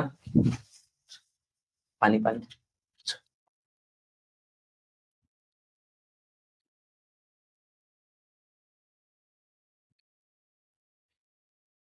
ক্লিয়ার কিনা একটু জানান দ্রুত।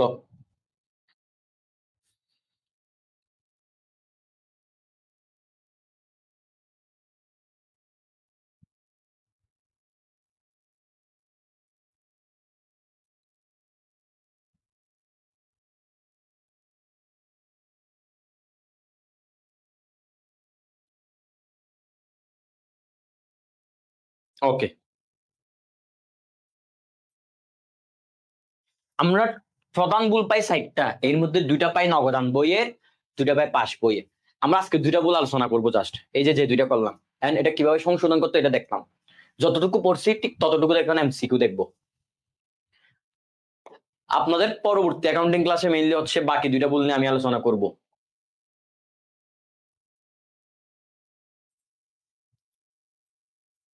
আসেন,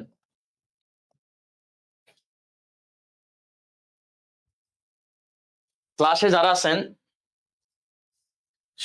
পাস বইটা কি আরেকবার বলেন। আচ্ছা, পাস বই মানে হচ্ছে, ক্লাসে দেরিতে যোগ দিচ্ছেন, হ্যাঁ বলছিলাম, পাস বই মানে হচ্ছে, ধরেন আহ ইসরাত, ধরেন আপনি ব্যাংকে টাকা জমা রাখলেন, তো আপনি একটা বইতে লিখবেন আপনার ব্যাংকের হিসাবগুলা, ওইটার নাম নগদান বই। ওই যে আপনি ব্যাংকে টাকা জমা দিচ্ছেন, টাকা উত্তোলন করতেছেন, তো ব্যাংক একটা হিসাব করবে না? ব্যাংকে তার ব্যাংক একটাতে আপনার লেনদেন গুলা বা আপনার ব্যাংক সংক্রান্ত হিসাবগুলা ব্যাংক একটা বইতে লিপিবদ্ধ করবে। ওই যে ব্যাংক যে বইতে লিখে, ওটার নাম পাস বই। আপনি যে বইতে লিখেন, আপনি কে আমানতকারী যে বইতে লিখে, ওটার নাম নগদান বই। ব্যাংক যে বইতে লিখে, ওটার নাম পাস বই। That's it. তাহলে নগদান বই প্রস্তুত করে আমানতকারী, পাস বই প্রস্তুত করে ব্যাংক। এখন আসেন তো দেখি একটু প্রশ্নগুলো একটু দেখি। ব্যাংক সমন্বয় বিবরণী কখন তৈরি করা হয়? ব্যাংক সমন্বয় বিবরণী কখন তৈরি করা হয়, প্রস্তুত করা হয়? ঠিক আছে, হিসাবকালের যে কোনো সময়, হিসাবকালের নির্দিষ্ট তারিখে, হিসাবকালের প্রথম তারিখে, হিসাবকালের শেষ তারিখে। ঠান্ডা মাথায় বলেন, ব্যাংক সমন্বয় বিবরণী কখন প্রস্তুত করা হয়? দেখি কে আছেন, বলেন, দ্রুত বলেন।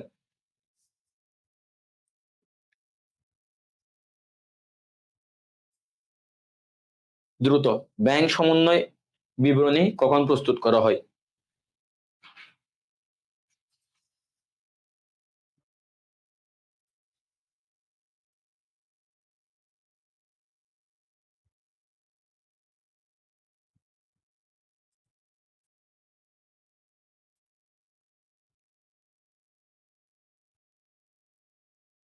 দ্রুত বলেন, দ্রুত, একজনও পারবেন না?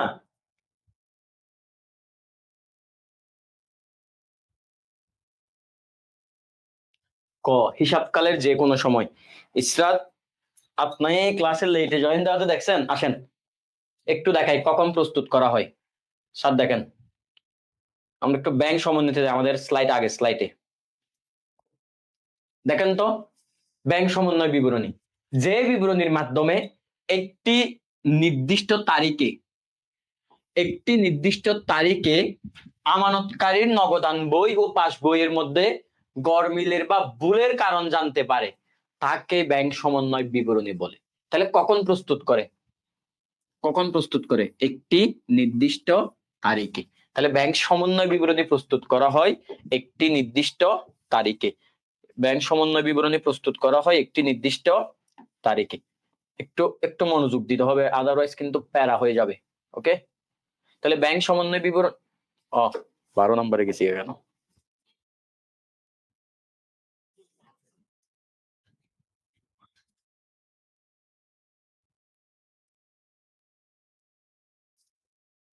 তাহলে এটা হবে কি, খ নাম্বার। ব্যাংক সমন্বয় বিবরণী প্রস্তুত করা হয় একটি নির্দিষ্ট তারিখে। এখন আপনারা যখন প্র্যাকটিস করবেন, আমরা কি করি, দাম দাম দাম দাম উত্তরটা পারলেই হয়ে যায়। আলটিমেটলি একটা এমসিকিউ এইভাবে করবেন না, আপনারা চিন্তা করবেন একটা এমসিকিউ কিভাবে আসতে পারে আরো। আমরা সবসময় কি করি, টু দি পয়েন্ট আনসারটা করে যাই। দেখেন, টিচার্স তো আর বসে বসে এত টাইম নেই যে আপনার জন্য নতুন নতুন কোয়েশ্চেন বানাবে। এদের ইয়ার কোয়েশ্চেন উঠাই দে, অথবা ইয়ার কোয়েশ্চেনের মতো করে সেম টাইপসের কিছু কোয়েশ্চেন। আচ্ছা, এই কোয়েশ্চেনটা আর কি কিভাবে আসতে পারে? দেখেন তো, ব্যাংক সমন্বয় বিবরণী কখন তৈরি করা হয়? একটা নির্দিষ্ট তারিখে। এখন যদি আমরা ব্যাংক সমন্বয় নিয়ে আলোচনা করি, আসেন, ব্যাংক সমন্বয় বিবরণী এটা কে প্রস্তুত করে, পরীক্ষায় আসতে পারে। তাহলে কে প্রস্তুত করে? এটা প্রস্তুত করে আমানতকারী। এটা পরীক্ষায় আসতে পারে। আমানতকারীর জায়গায় থাকতে পারে ব্যবসা প্রতিষ্ঠান, আমানতকারীর জায়গায় থাকতে পারে ব্যবসা প্রতিষ্ঠান, আমানতকারীর জায়গায় থাকতে পারে ব্যবসা প্রতিষ্ঠান। কে প্রস্তুত করে? আমানতকারী। কখন প্রস্তুত করা হয় বা কখন তৈরি করা হয়? একটা নির্দিষ্ট তারিখে। এটার উদ্দেশ্য কি? দুইটা উদ্দেশ্য ছিল, একটা হচ্ছে সনাতন উদ্দেশ্য, আর একটা হচ্ছে আধুনিক উদ্দেশ্য। সনাতন উদ্দেশ্য ছিল নগদান বই আর পাস বইয়ের গড়মিলের কারণ নির্ণয়। আধুনিক উদ্দেশ্য ছিল নগদান বই আর পাস বইয়ের গড়মিলের যে, নগদান বই আর পাস বইয়ের যে জ্যাট, ওই জ্যাটটা মিলকরণ করা। তো প্র্যাকটিস করার সময় আমরা যদি এইভাবে প্র্যাকটিস করতে পারি, তাহলে আমাদের জন্য ভালো। এরপরে, ব্যাংক সমন্বয় বিবরণীকে কি বলা হয়? এটা কি হিসাব বিবরণী, নাকি আয় ব্যয় বিবরণী, নাকি খরচ বিবরণী, নাকি মিলকরণ বিবরণী? দ্রুত বলেন। একটু আগে বললাম ব্যাংক সমন্বয় বিবরণীর উদ্দেশ্যটা যদি খেয়াল করেন, কি বলা হয়? সিয়াম হুসাইন, অনেক লেট, আলহামদুলিল্লাহ ভালো। জুহি জাহান আনসার দিয়েছেন নির্দিষ্ট তারিখে, ভেরি গুড। বাকির একটু আনসার দেন। ব্যাংক সমন্বয় বিবরণীকে কি বলা হয়? কি বলে? হিসাব বিবরণী বলে, নাকি আয় ব্যয় বিবরণী বলে, না খরচ বিবরণী, নাকি মিলকরণ বিবরণী? দ্রুত দ্রুত একটু আনসার দেন। সিয়াম, আমি ভালো আছি, এবার আনসার দেন।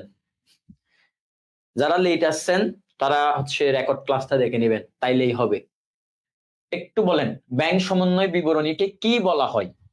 হিসাব বিবরণী হবে, নাকি আয় ব্যয় বিবরণী হবে? আমি কিন্তু আপনাদের উত্তরের জন্য ওয়েট করতেছি, তো লেট করলে কিন্তু আপনাদেরই দেরি হয়ে যাবে। ঘ, ফারহান নাহি দিছে গ, আর কেউ দিবেন? আর কেউ দিবেন? দেখেন ভুল করলে সমস্যা নাই, ভুল করলে আপনারা সংশোধন করবেন। ক্লাসে যত বেশি রেসপন্স থাকবেন, যত বেশি রেসপন্স করবেন, ক্লাসটা তত বেশি ইন্টারেক্টিভ হবে, প্লাস এক্সাম হল আপনি ভালো করবেন। ও আচ্ছা, এটা আমি ক্লাসে ভুল করছিলাম, এটা মনে থাকবে।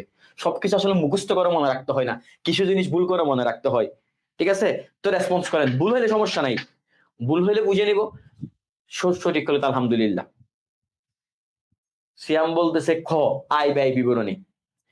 আচ্ছা, একজনে বললো ঘ, একজনে বললো খ। দেখেন ব্যাংক সমন্বয় বিবরণীতে আমরা কি করি, ব্যাংক সমন্বয় বিবরণীতে আমাদের যে নগদান বই থাকে, ওই নগদান বইয়ের জেডটা আমরা কি করি, এটার সাথে পাস বইয়ের যে জেড থাকে, এটার মধ্যে যে গরমিল দেখা দেয়, গরমিলের কারণটা নির্ণয় করি। এটা হচ্ছে সনাতন পদ্ধতিতে। আর আধুনিক পদ্ধতিতে নগদান বই আর পাস বইয়ের ব্যালেন্সের মধ্যে যে বিচ্যুতি থাকে বা যে গরমিল থাকে, ওই গরমিলটা আমরা কি করি, মিলকরণ করি। তাহলে আমরা কি বলতে পারি না ব্যাংক সমন্বয় বিবরণীর অপর নাম মিলকরণ বিবরণী? সঠিক আনসার দিয়েছে হচ্ছে ফারহান নাহি, ভেরি গুড। তাহলে ব্যাংক সমন্বয় বিবরণীতে কি বলা হয়, মিলকরণ বিবরণী বলা হয়। তাহলে 2 নম্বরের সঠিক উত্তর হবে, 2 নম্বরের সঠিক উত্তর হবে মিলকরণ বিবরণী। 2 নম্বরের সঠিক উত্তর হবে মিলকরণ বিবরণী। এটি একটি মিলকরণ বিবরণী। জুহি জাহান বলেছেন ক, অনন্যা ইসরাত বলেছেন ক, কিন্তু আন্তর্জাতিকভাবে দুঃখিত, ক না, এটা হবে গ, গড়ের গ। এরপর আসেন,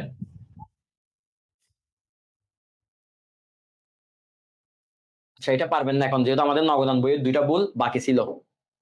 এটা আসেন, ব্যাংক সমন্বয় বিবরণী তৈরির উদ্দেশ্য কি, দ্রুত বলেন।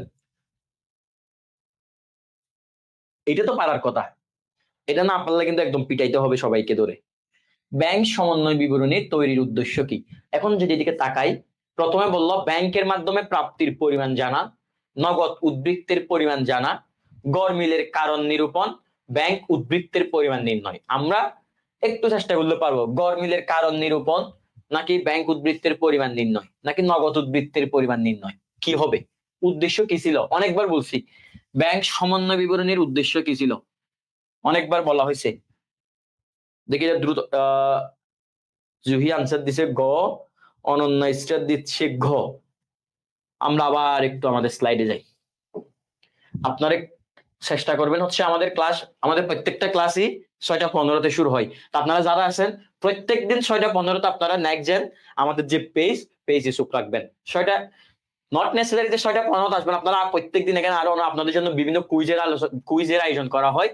চেষ্টা করবেন ওই কুইজগুলোতে অংশগ্রহণ করার জন্য। বিভিন্ন এমসিকিউ দেওয়া হয়, ওইগুলোতে আপনারা অ্যাটেন্ড করবেন। তাহলে আপনারা যখন পেজে যখন অ্যাক্টিভ থাকবেন, তাহলে আপনি ক্লাস টাইমটা জানবেন। আর ক্লাস টাইমটা জানলে আজকের মতো যারা হচ্ছে লেটে জয়েন দিচ্ছেন, ওই কাজটা আপনাদের করতে হবে না। ঠিক আছে, মানে প্রথম থেকে ক্লাসে থাকতে পারবেন, তাইলে সবকিছু বুঝতে পারবেন আর কি। এখন আসেন আমি একটু আবার, যেহেতু আপনারা অনেকেই লেটে আসছেন, কিছু করার নাই। দেখেন, ব্যাংক সমন্বয় বিবরণীর প্রধান উদ্দেশ্য ছিল 2টা। একটা ছিল গড়মিলের কারণ নির্ণয়, আর একটা ছিল ব্যালেন্স মিলকরণ করা। সনাতন পদ্ধতিতে কারণ নির্ণয়, আধুনিক পদ্ধতিতে ব্যালেন্স মিলকরণ, 2টাই ব্যাংক সমন্বয় বিবরণীর উদ্দেশ্য। এখন এখানে একটা কথা বলছিলাম, যদি 2টাই একসাথে অপশনে থাকে, সেক্ষেত্রে আমার যদি একটা বাছাই করতে হয়, সেক্ষেত্রে আমরা আধুনিকটাকে প্রায়োরিটি দিব। কিন্তু আমরা এখন যে এমসিকিউটা দেখছি, এখানে কিন্তু শুধুমাত্র একটাই দেওয়া আছে। দেখেন তো, এখানে কিন্তু শুধুমাত্র একটাই দেওয়া আছে। কোনটা হবে তাইলে এখন বলেন? যারা ক বলছিলেন প্রথমে ভুল বলছেন, তারা আবার বলেন। ফারহান নাহি গ, ভেরি গুড। এটা হবে গড়মিলের কারণ নির্ণয়। কিসের গড়মিল? নগদান বই আর পাস বইয়ে গড়মিলের কারণ নির্ণয়। নগদান বই আর পাস বইয়ের মধ্যে গড়মিলের কারণ নির্ণয়। আশা করি ক্লিয়ার। এবার আসেন তাইলে, এটা পারবেন, এটা আমি করে দিই। এনএসএফ সেক কোনটি? এনএসএফ সেক মানে হচ্ছে, পরীক্ষা এটাও আসে, নট সাফিসিয়েন্ট সেক।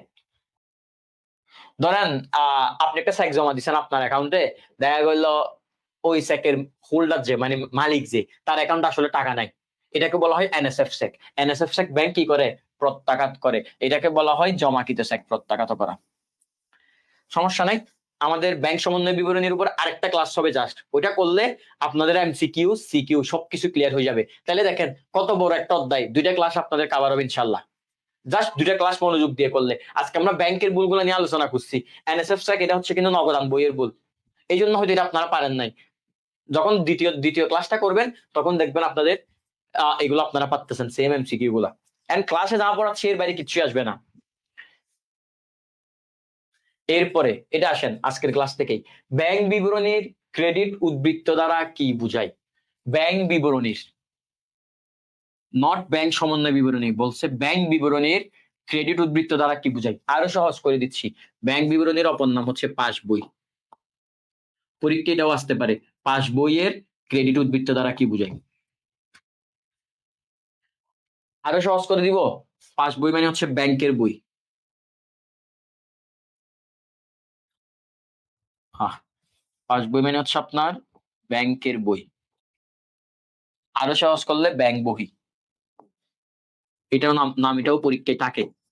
তাহলে ব্যাংকের দৃষ্টিকোণ থেকে ক্রেডিট উদ্বৃত্ত মানে কি, দেখি কে পারেন এটা। অনন্যা বলছে গয়টা আছে আগেরটা, এখন একটা বলেন স্যার, 7 নাম্বারটা বলেন কি হবে, দ্রুত দ্রুত। এটা কি হবে একটু দ্রুত বলেন স্যার। অনন্যা বলছে ক, বাকি একটু বলেন তারপর আমি আসতেছি। একজন অলরেডি বলছে ক।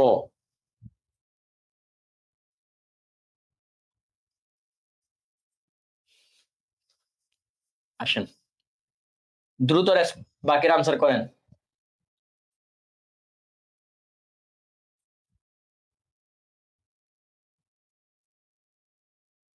দেখেন তো একটা চা ডাকছিলাম আমি, এখানে ছিল নগদান বই অনুসারে ব্যাংক জমাতিরিক্ত ছিল ক্রেডিট, এটা ঠিক আছে, কিন্তু এই ব্যাংক জমাতিরিক্তটা পাস বই অনুসারে কিন্তু ডেবিট হয়, চলতি সম্পদ। কেন? আবার পাস বই অনুসারে ব্যাংক জমাটাই হচ্ছে ক্রেডিট। তাহলে পাস বই অনুসারে ক্রেডিট মানে কি? আপনার অ্যাকাউন্টে টাকা জমা আছে, ব্যাংকের জন্য দায় জমা। তাহলে আপনার অ্যাকাউন্টে টাকা জমা আছে, ব্যাংক জমা, তাহলে উত্তর কি হবে? আপনারা সবাই যে যারা বলতেছেন ক, কেমনে হয় বলেন।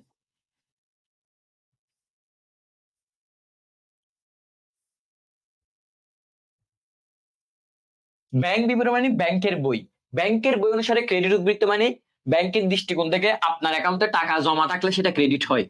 ব্যাংকে টাকা জমা থাকলে সেটা, কারণ সেটা দায়, ব্যাংকের জন্য দায়ী, কারণ একটা নির্দিষ্ট সময় শেষে আপনাকে টাকাটা পরিশোধ করে দিতে হবে। তাহলে ক্রেডিট উদ্বৃত্ত দ্বারা কি বুঝায়?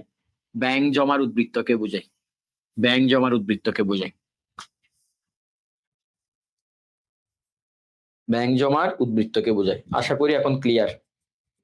এই যে খুঁটিনাটি কিছু জিনিস ভুল করতেছেন এগুলা কিন্তু করা যাবে না।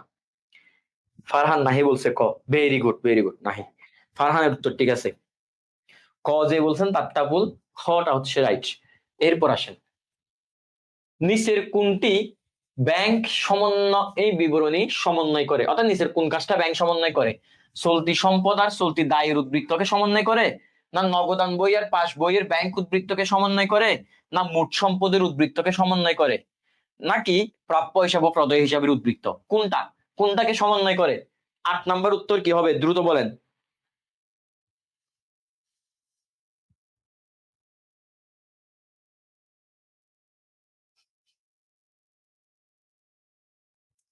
দ্রুত বলেন 8 নাম্বারটার উত্তর কি হবে।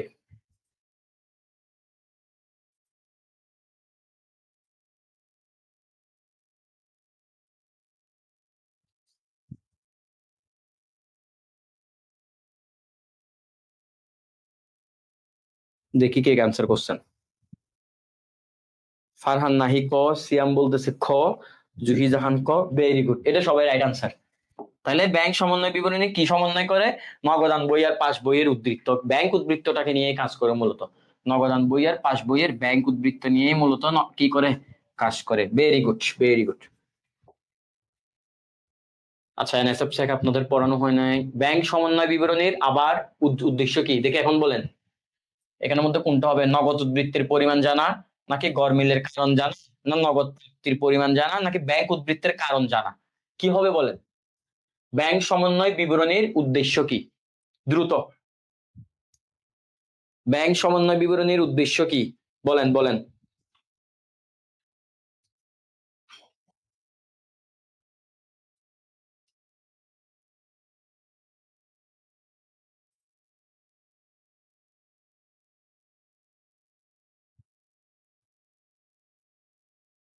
নয়ের খ। আচ্ছা, ক তো নয় তো বুঝছি, 10 নাম্বারটা বলেন কি হবে? 10 নাম্বারটা দ্রুত, দ্রুত। 10 নাম্বারটা কি হবে স্যার, একটু বলেন। দ্রুত বলেন একটু, 10 নাম্বারটা কি হবে? ব্যাংক সমন্বয় বিবরণীর উদ্দেশ্য কি? দ্রুত।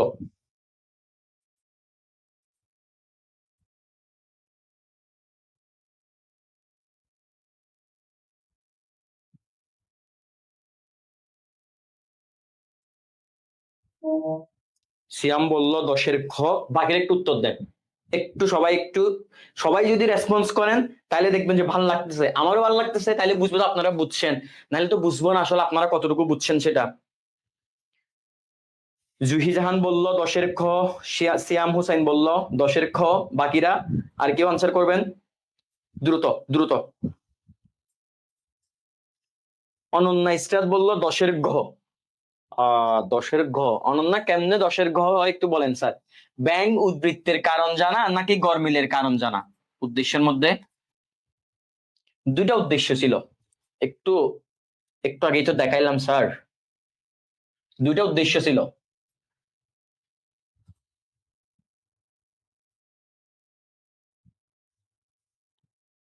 এই যে দুইটা উদ্দেশ্য, একটা হচ্ছে গড়মিলের কারণ নির্ণয়, একটা হচ্ছে গড়মিলের কারণ নির্ণয়, একটা হচ্ছে ব্যালেন্স মিলকরণ করা, দুইটা উদ্দেশ্য। গড়মিলের কারণ নির্ণয় আর একটা হচ্ছে ব্যালেন্স মিলকরণ করা। তাহলে আবার বলেন কোনটা হবে? গড়মিলের কারণ নির্ণয় আর একটা হচ্ছে ব্যালেন্স মিলকরণ করা, কোনটা হবে?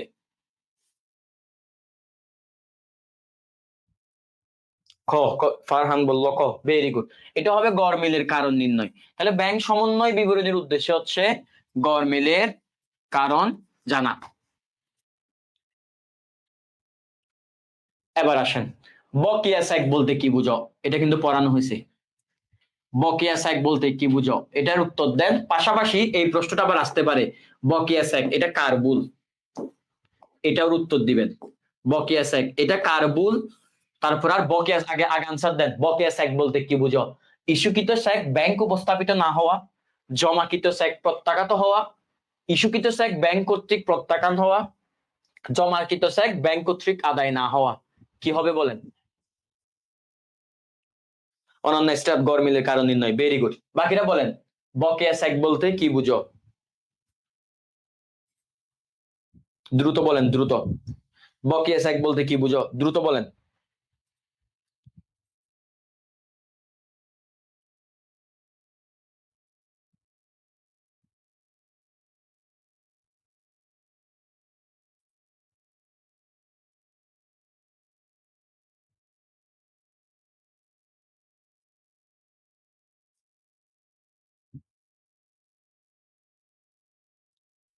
রাইসুল ইসলাম রোহান, আসসালামু আলাইকুম স্যার। ওয়ালাইকুম আসসালাম। রাইসুল ইসলাম রোহান অনেক দেরিতে জয়েন করছেন, আমরা ক্লাস অলরেডি শেষের পর্যায়ে চলে আসছি আসলে। 11 নাম্বারটা বলেন, একজনে দিচ্ছেন জুহি জাহান। 11-এর ঘ, জমাকৃত চেক ব্যাংক কর্তৃক আদায় না হওয়া। আর কেউ আনসার করবেন? অনন্যা ইসরাত বললেন ঘ, জমাকৃত চেক ব্যাংক কর্তৃক আদায় না হওয়া। এটা কি বকেয়া চেক ছিল না ট্রানজিট চেক ছিল? এটা জমাকৃত চেক ব্যাংক কর্তৃক আদায় না হওয়া, এটা কি চেক ছিল? আমি যতটুকু জানি এটা ছিল ট্রানজিট চেক।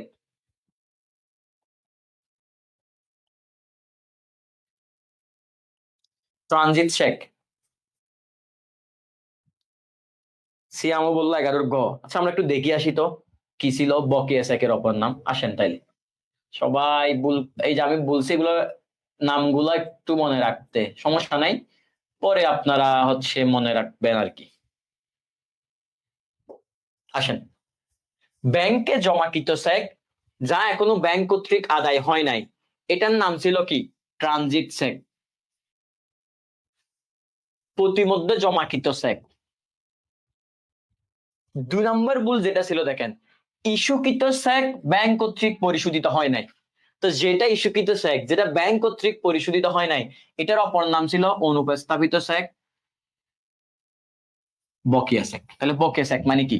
ইস্যুকৃত চেক যা এখনো পরিশোধিত হয় নাই। এবার উত্তর করেন তো, দেখি আবার করেন উত্তর, যারা ভুল করছেন কি হবে বলেন। বকেয়া চেকের বকেয়া চেক বলতে কি? জমাকৃত চেক আদায় না হওয়া, না ইস্যুকৃত চেক উপস্থাপিত না হওয়া, কি হবে বলেন? 11 নম্বর, দ্রুত বলেন। ফারহান বলল ক, বাকিরা বাকিরা দ্রুত জানান, দ্রুত।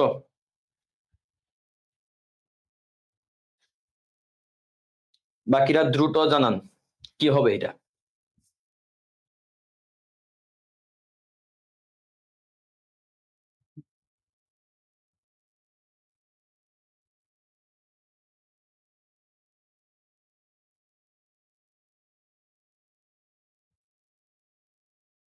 সিয়াম বলল ক, জুহি বলল ক, অনন্যা ইসরাত বলল ক। Very good. তাহলে বকেয়া চেক বলতে বুঝি ইস্যুকৃত যে চেক ওইটা উপস্থাপিত না হওয়া। ট্রানজিট চেক, বহন পথে জমা চেক, প্রতিমধ্যে জমাকৃত চেক হচ্ছে জমাকৃত চেক ব্যাংক কর্তৃক আদায় হয় নাই। বকেয়া চেক, আউটস্ট্যান্ডিং চেক, ঠিক আছে। তারপরে অনুপস্থাপিত চেক, এটা মানে হচ্ছে ইস্যুকৃত চেক ব্যাংক উপস্থাপিত না হওয়া। আমার আপনাদের কাছে প্রশ্ন, বকেয়া চেক এটা কার ভুল? দ্রুত লিখেন। এটা কি নগদান বইয়ের ভুল নাকি ব্যাংকের ভুল? মানে আমানতকারীর ভুল না ব্যাংকের ভুল? কার ভুল দ্রুত বলেন, কার ভুল এটা? পরীক্ষা আসবে, এটা কার ভুল?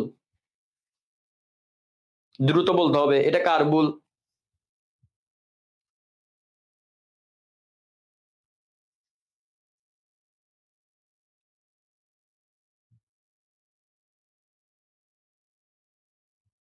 দ্রুত টেক্সট করেন, এটা কার ভুল?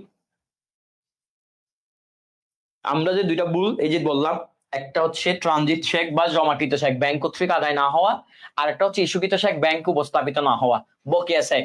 এই দুইটা ভুলই হচ্ছে, এটা প্লাস এটা, দুইটাই ভুলই হচ্ছে ব্যাংকের ভুল। ব্যাংকের ভুল, আর ব্যাংকের ভুল মানে পাস বইয়ের ভুল। তাহলে এমসিকিউ পড়ার সময় আশা করি আপনারা বুঝছেন আসলে কিভাবে বাসায় প্র্যাকটিস করতে হবে।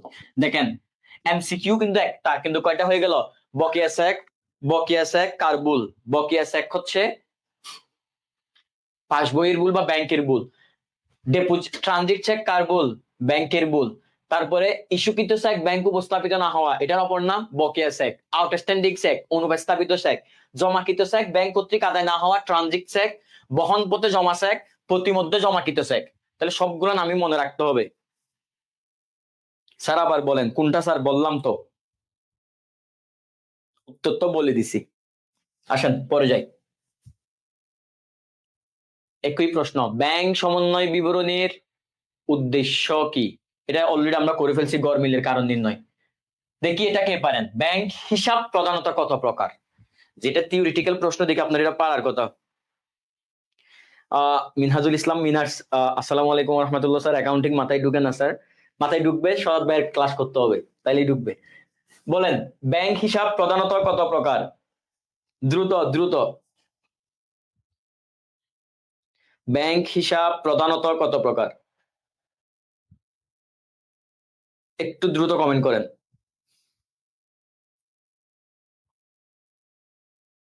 আর বেশি নাই, আমরা আর সর্বোচ্চ 6-7 এমসিকিউ প্র্যাকটিস করব, এরপরে ক্লাস এন্ড করে দিব। ব্যাংক হিসাব প্রধানত কয় প্রকার? এটা কিন্তু এই অধ্যায়েরই প্রশ্ন, থিওরিটিক্যাল একটা এমসিকিউ আর কি, এই অধ্যায়েরই ব্যাংক সমন্বয় বিবরণীর। আপনার এটা আবার আপনাদের যে ফাইন্যান্স এন্ড ব্যাংকিং তৃতীয় পত্রের মধ্যে এটা ব্যাংক হিসাব নামে একটা অধ্যায়তে পড়বেন। ব্যাংক হিসাব কয় প্রকার?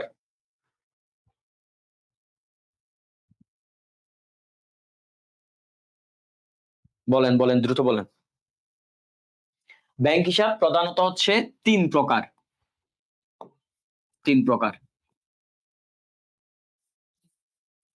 একটা হচ্ছে আপনার চলতি হিসাব, এগুলো একটু বেসিক জিনিস, এগুলো জানতে হবে এই অধ্যায় থেকে। চলতি হিসাব, আরেকটা হচ্ছে আপনার সঞ্চয়ী হিসাব।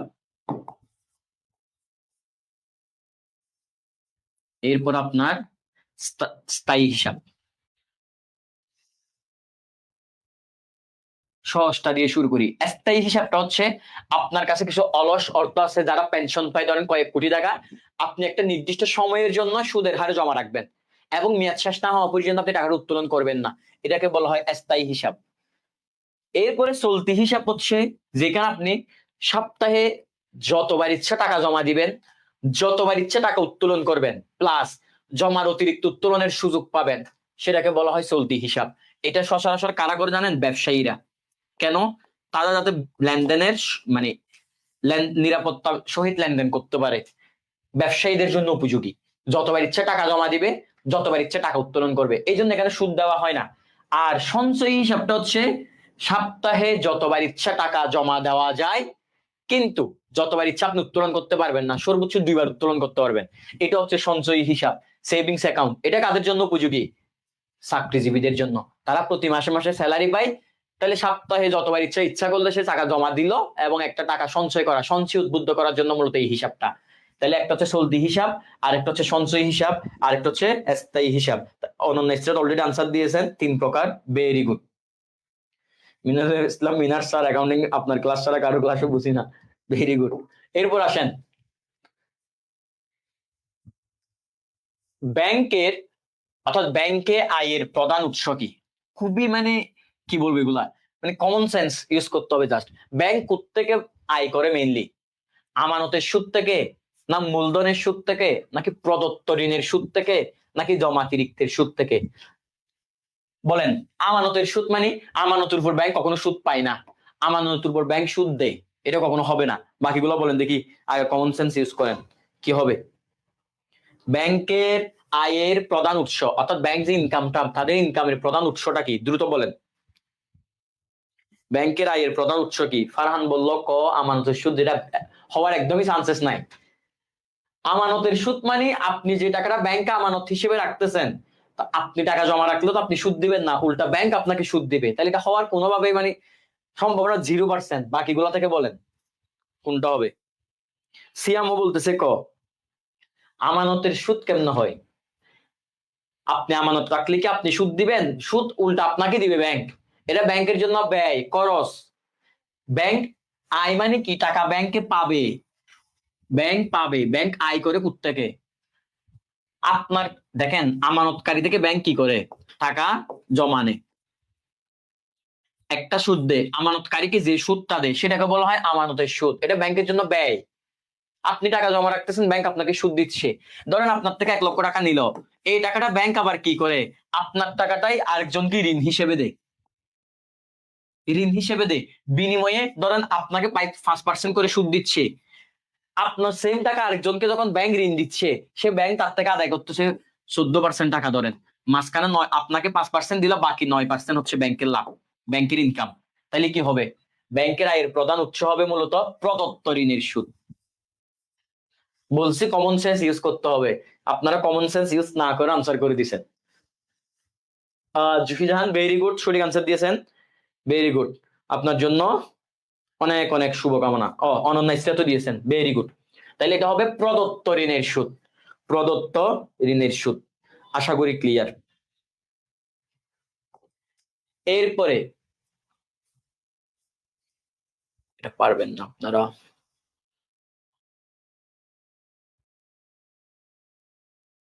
এটাতে আসেন, ব্যাংক বিবরণীর ক্রেডিট জেড, এটা অলরেডি একবার বলছি, দেখি এটা আবার পারেন কিনা, মনে আছে নাকি? ব্যাংক বিবরণী অনুসারে, ব্যাংক বিবরণীর জায়গায় থাকতে পারে পাস বই, এখানে থাকতে পারে ব্যাংক বহি। বলেন, ব্যাংকের দৃষ্টিকোণ থেকে ক্রেডিট জেড কি? এইবার ভুল করলে কবর আছে। আচ্ছা সিয়াম গ হবে, সেটা আগেরটা। এখন একটা বলেন কি হবে? 17 নাম্বার কি হবে বলেন দ্রুত, আমরা ক্লাসের একেবারে শেষ প্রান্তে, দ্রুত বলেন একটু, 17 নাম্বারটা কি হবে একটু দ্রুত বলেন। ফারহান বলল ক, বাকিরা, বাকিরা বললেন। ফারহান নাহি ক বললো, আর বাকিরা বলেন, ব্যতিক্রম কিছু থাকলে বলেন। জুহি জাহান ক, আর কেউ বলবেন? এটা অলরেডি করে ফেলছি। সিয়াম বলল খ। 100 বার বললাম সিয়াম, ব্যাংক বিবরণী ব্যাংকের দৃষ্টিকোণ থেকে ক্রেডিট জার্মানি হচ্ছে ব্যাংক জমার উদ্বৃত্ত, কারণ এটা ব্যাংকের জন্য দায়। ব্যাংক বিবরণী মানে ব্যাংকের দৃষ্টিকোণ থেকে। এটা যদি বলতো ব্যাংক বিবরণী না থেকে নগদান বই অনুসারে ক্রেডিট যার বলতে কি বুঝাই, তখন খটা হইতো, অর্থাৎ ব্যাংক জমাতিরিক্ত। নগদান বই অনুসারে ক্রেডিট যার ব্যাংক জমাতিরিক্ত চলতি দায়। ক্লাসের শুরুর দিকে যারা ছিলেন না তারা এই জিনিসগুলো বারবার ভুল করতেছেন, যারা শেষে অ্যাড হয়েছেন আপনারা শুরুর দিকে ক্লাসগুলো অবশ্যই করবেন, ঠিক আছে? পাস বই আর নগদান বই কিন্তু সেম কাহিনী না, তো এটা একটু মনে রাখতে হবে। 18 নাম্বার, ব্যাংক সমন্বয় বিবরণী এটা কে প্রস্তুত করে বলেন? ব্যাংক প্রস্তুত করে নাকি আমানতকারী প্রস্তুত করে নাকি দেনাদার প্রস্তুত করে না পাওনাদারে প্রস্তুত করে? দ্রুত বলেন। 18 নাম্বারটা কি হবে বলেন? ব্যাংক সমন্বয় বিবরণী কে প্রস্তুত করে? ব্যাংক সমন্বয় বিবরণী কে প্রস্তুত করে? দ্রুত বলেন।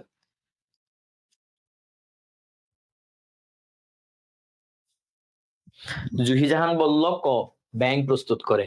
আচ্ছা, আর কেউ? দ্রুত বলেন।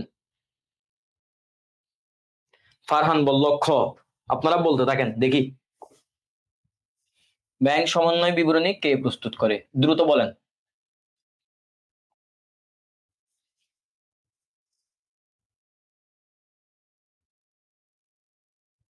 দেখেন, ব্যাংক সমন্বয় বিবরণীতে আমরা পাই প্রথমে নগদান বই, আমানতকারীর ব্যাংক সংক্রান্ত লেনদেন, আমানতকারী ভাই আপনি যে বইতে লিখেন এটাকে নগদান বই বলে, নগদান বই প্রস্তুত করে আমানতকারী।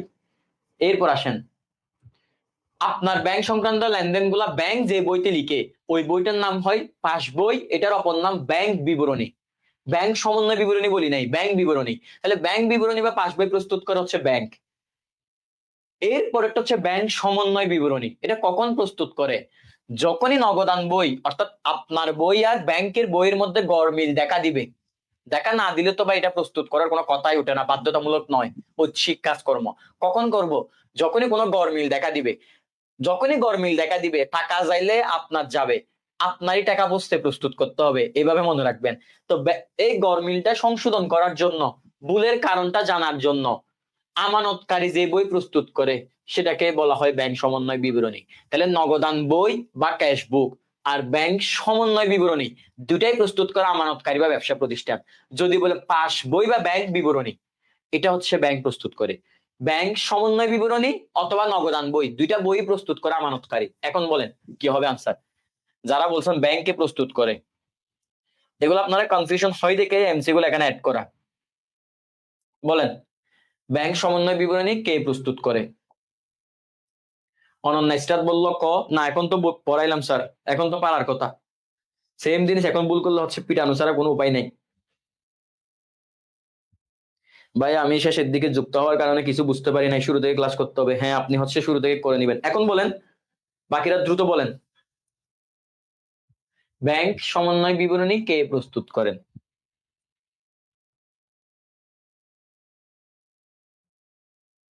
ফারিয়ান হোসেন উলফাত 18 খ, ভেরি গুড।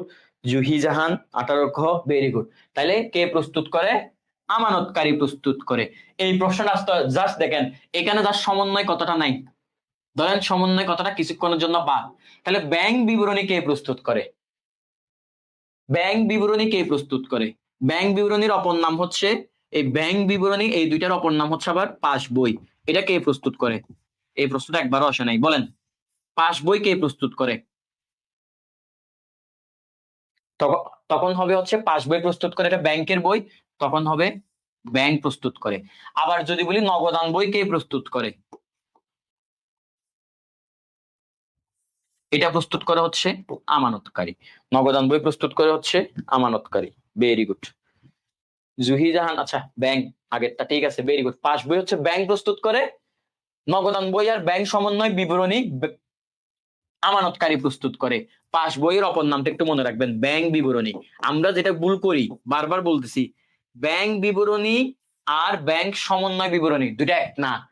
ব্যাংক বিবরণী ব্যাংকের বই, কিন্তু ব্যাংক সমন্বয় বিবরণী আমানতকারী প্রস্তুত করে, মাথায় রাখবেন এটা। এনএসএফ শব্দের পূর্ণরূপ কি? একটু আগে আপনাদেরকে আমি করাই আসছি, আমি লিখেছি, এটা আমার মনে আছে। বলেন, এনএসএফ শব্দের পূর্ণরূপ কি? এনএসএফ শব্দের পূর্ণরূপ কি? আমি কি স্যাক দিয়ে দিছিলাম? এনএসএফ শব্দের পূর্ণরূপ, হ্যাঁ ভুল করছি।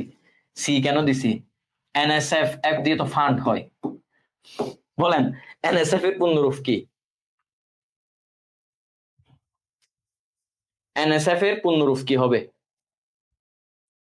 এনএসএফ শব্দের পূর্ণরূপ কি?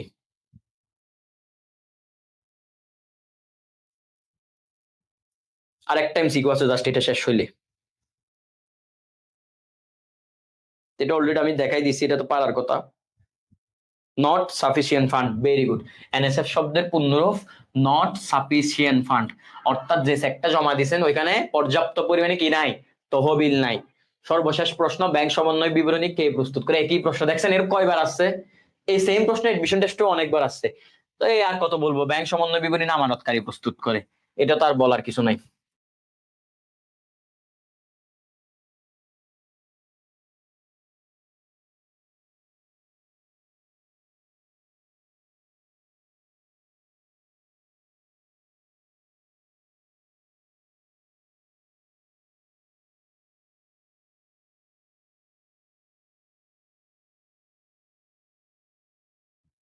ক দিচ্ছেন অনেকে আনসার, ভেরি গুড।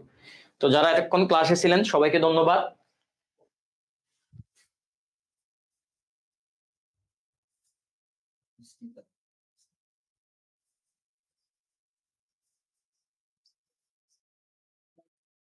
আচ্ছা, আপনারা স্ক্রিনে আমাদের ওয়েবসাইট দেখতে পাচ্ছেন www.nextgentinstitute.com। এইখানে আপনারা আমাদের ফ্রি ক্লাসেস গুলো পাবেন। এরপর হচ্ছে আপনারা আমাদের ফেসবুক পেজে দেখতে পাচ্ছেন নেক্সট জেন ইনস্টিটিউট। পেজে হচ্ছে আপনারা রেগুলার আপডেট পাবেন, কোন দিন কোন ক্লাস হয়, কোন সাবজেক্টের ক্লাস হয়। আমাদের পেজ থেকে আপনাদের জন্য যারা উচ্চ মাধ্যমিক আছেন তাদের জন্য ইতিমধ্যে হচ্ছে ইংলিশ ক্লাস, দেন বাংলা ক্লাস, আইসিটি ক্লাস এবং অ্যাকাউন্টিং ক্লাস আমরা আপনাদের জন্য শুরু করেছি। আপনারা যারা একটু রেজাল্ট নিয়ে একটু দেখেছেন, আপনাদের ইমিডিয়েট সিনিয়র ব্যাচ বা 25 ব্যাচের কথা বলতে চাই আমি, সেক্ষেত্রে আপনারা দেখবেন সব থেকে বেশি এ প্লাস মিস করেছে হচ্ছে বাংলা, ইংলিশ, আইসিটি। আর কমার্সের যারা ছিল সব থেকে বেশি ফেল ছিল হচ্ছে অ্যাকাউন্টিং এ। তো তারা তো ছিল শর্ট সিলেবাস, আপনারা হচ্ছে ফুল সিলেবাস। তো দয়া করে এখনো পর্যাপ্ত সময় আছে, এই যে 7 মাস সময়টুকু আছে এটাকে কাজে লাগান, এটাকে সর্বোচ্চ কাজে লাগান। আদারওয়াইজ এটা মনে রাখেন, এটা তো রেকর্ড থাকবে, তখন মিলাই নিবেন ভাইয়ার কথা। সেটা হচ্ছে 25 বেসে তো ফেল ছিল, 26 বলেন বা 7 বেসে ফেলের হার আরো বৃদ্ধি পাবে, ফেলটা আরো বেশি হবে। তো আপনি যদি ওই ফেলের ক্যাটাগরিতে যাইতে না চান, নিয়মিত আমাদের ক্লাসগুলো করেন, নিয়মিত ক্লাসে যে আপডেট গুলো দেওয়া হয় এগুলো একটু পেজে আপনারা চোখ রাখলে আমাদের নিয়মিত আপডেট গুলো পেয়ে যাবেন। প্রতিদিন সন্ধ্যা 6টা 15-তে একবার হলো নেক্সট জেনের পেজে ঘুরে যাবেন, সন্ধ্যা 6টা 15-তে। আমি আমার নেক্সট ক্লাসে যাতে এটা না দেখি যে আহ ভাইয়া দেরিতে জয়েন দিছি এই জন্য পাই নাই, এটা যাতে না হয়। শুরু থেকে যদি জয়েন করতেন তাইলে যেতে হয়তো আজকে সব এমসিকিউ আপনি পারতেন। তো যারা প্রথম থেকে ছিলেন না তারা অবশ্যই সেকেন্ড ক্লাস করার আগে এই প্রথম ক্লাসটা করবেন। আর যারা এতক্ষণ আমার রেসপন্স করেছেন, এতক্ষণ ধরে ক্লাস করেছেন, সবাইকে অনেক অনেক ধন্যবাদ, সবার জন্য অনেক অনেক শুভকামনা। দেখা হবে পরবর্তী কোনো ক্লাসে। Till then keep learning. আল্লাহ হাফেজ, আসসালামু আলাইকুম রহমতুল্লাহ।